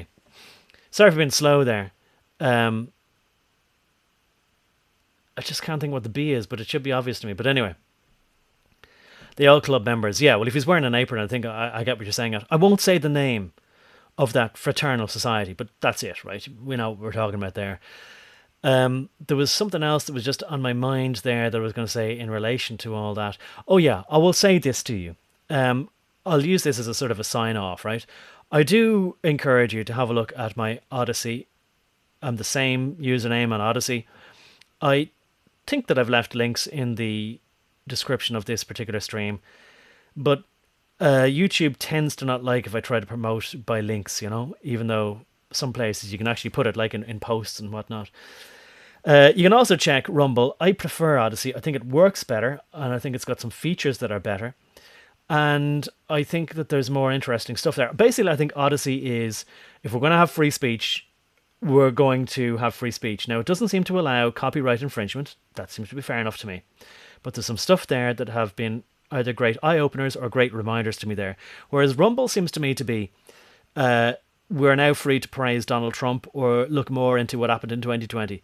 Like, it seems a bit more normie in that regard. Plus, a lot of the time with Rumble, it seems a bit clunky. Like, when you upload some things, it says, and this is weird, it says, waiting for when you upload it, is waiting for a server, an encoding server, to encode your video, and it pauses at 33%. And maybe it takes a while to progress with no visible progression. And also, then sometimes you go to watch a video, and you open it, and it doesn't play. And you hit play, and it just kind of goes, yeah, well, I mean, maybe I'll get around to playing someday, but not soon. Anyway, what I'll say to you is, if you go to my Odyssey, I have, one of the features it does is you can reshare a video, just basically point somebody to somebody else's video, as though you're posting the video yourself, kind of thing. And I've done that to some of the videos that I think are quite interesting from a historical document point of view. I'm just looking at what happened in history. And there's a guy, and I'm going to recommend this guy. Some of his videos I've shared. And his name is Jan Lamprecht. And to me, his accent sounds just like a standard South African accent. But he says he was born and grew up in what was then Rhodesia, is now Zimbabwe. And he's speaking a great deal from his own experience. And he's not only able to do that, but he has a great ability to make analogies that, even though what he's telling me I know from my own experience, both in general and from being in South Africa, he's able to make me kind of go, yeah, that identifies with what I noticed, with what I saw, and some of the thoughts that ran through my own head. He's able to make very simple analogies that I think, yeah, I know where you're going with this, that's fine. But then when he kind of brings it all together, I'm able to kind of go, wow, yes, that does deepen my understanding in a way that I'm really impressed. And it's an enjoyable experience. He's somebody who, he speaks slowly. He doesn't use that many words, and maybe you think that he's going to take a while to get there, but it's a real pleasure to listen to him. And I like his accent. And I'm also curious to know whether, if you end up listening to him, whether you like his accent or not. Maybe when I first heard the South African accent, maybe I didn't like it at first. I don't know, but I certainly grew to like it, and I have fond memories of it now. If there's anybody listening from South Africa at any point now or in the future, I miss it. I actually miss it like home. It's a weird thing. But I'll leave it at that. I went far longer than I intended to. I think I'm coming up on 3 hours. At least I'll keep it under the 3 hours. I'm going to say thanks very much to everybody for keeping me company, and I hope I kept you company in some small way with whatever you're doing. And look, I might do more of these, just while I feel that I have the energy or the enthusiasm to do some, and that it seems to be working for me, So thanks again, everybody listening. Last few comments here. Lily says, thanks all. I just sat through a meeting here pretending to listen. Great. Nice one. Lily says, Doc, great to catch live, or a live. Thanks all, says A. Alan says, cheers all. Doc says, cheers everyone. Great stream and chat. Radical Life says, bummer, it just got here. Oh well, listen back to it then, and hopefully you'll enjoy it. And I'll say goodbye then. Thanks a lot. Cheers for now, and may you have a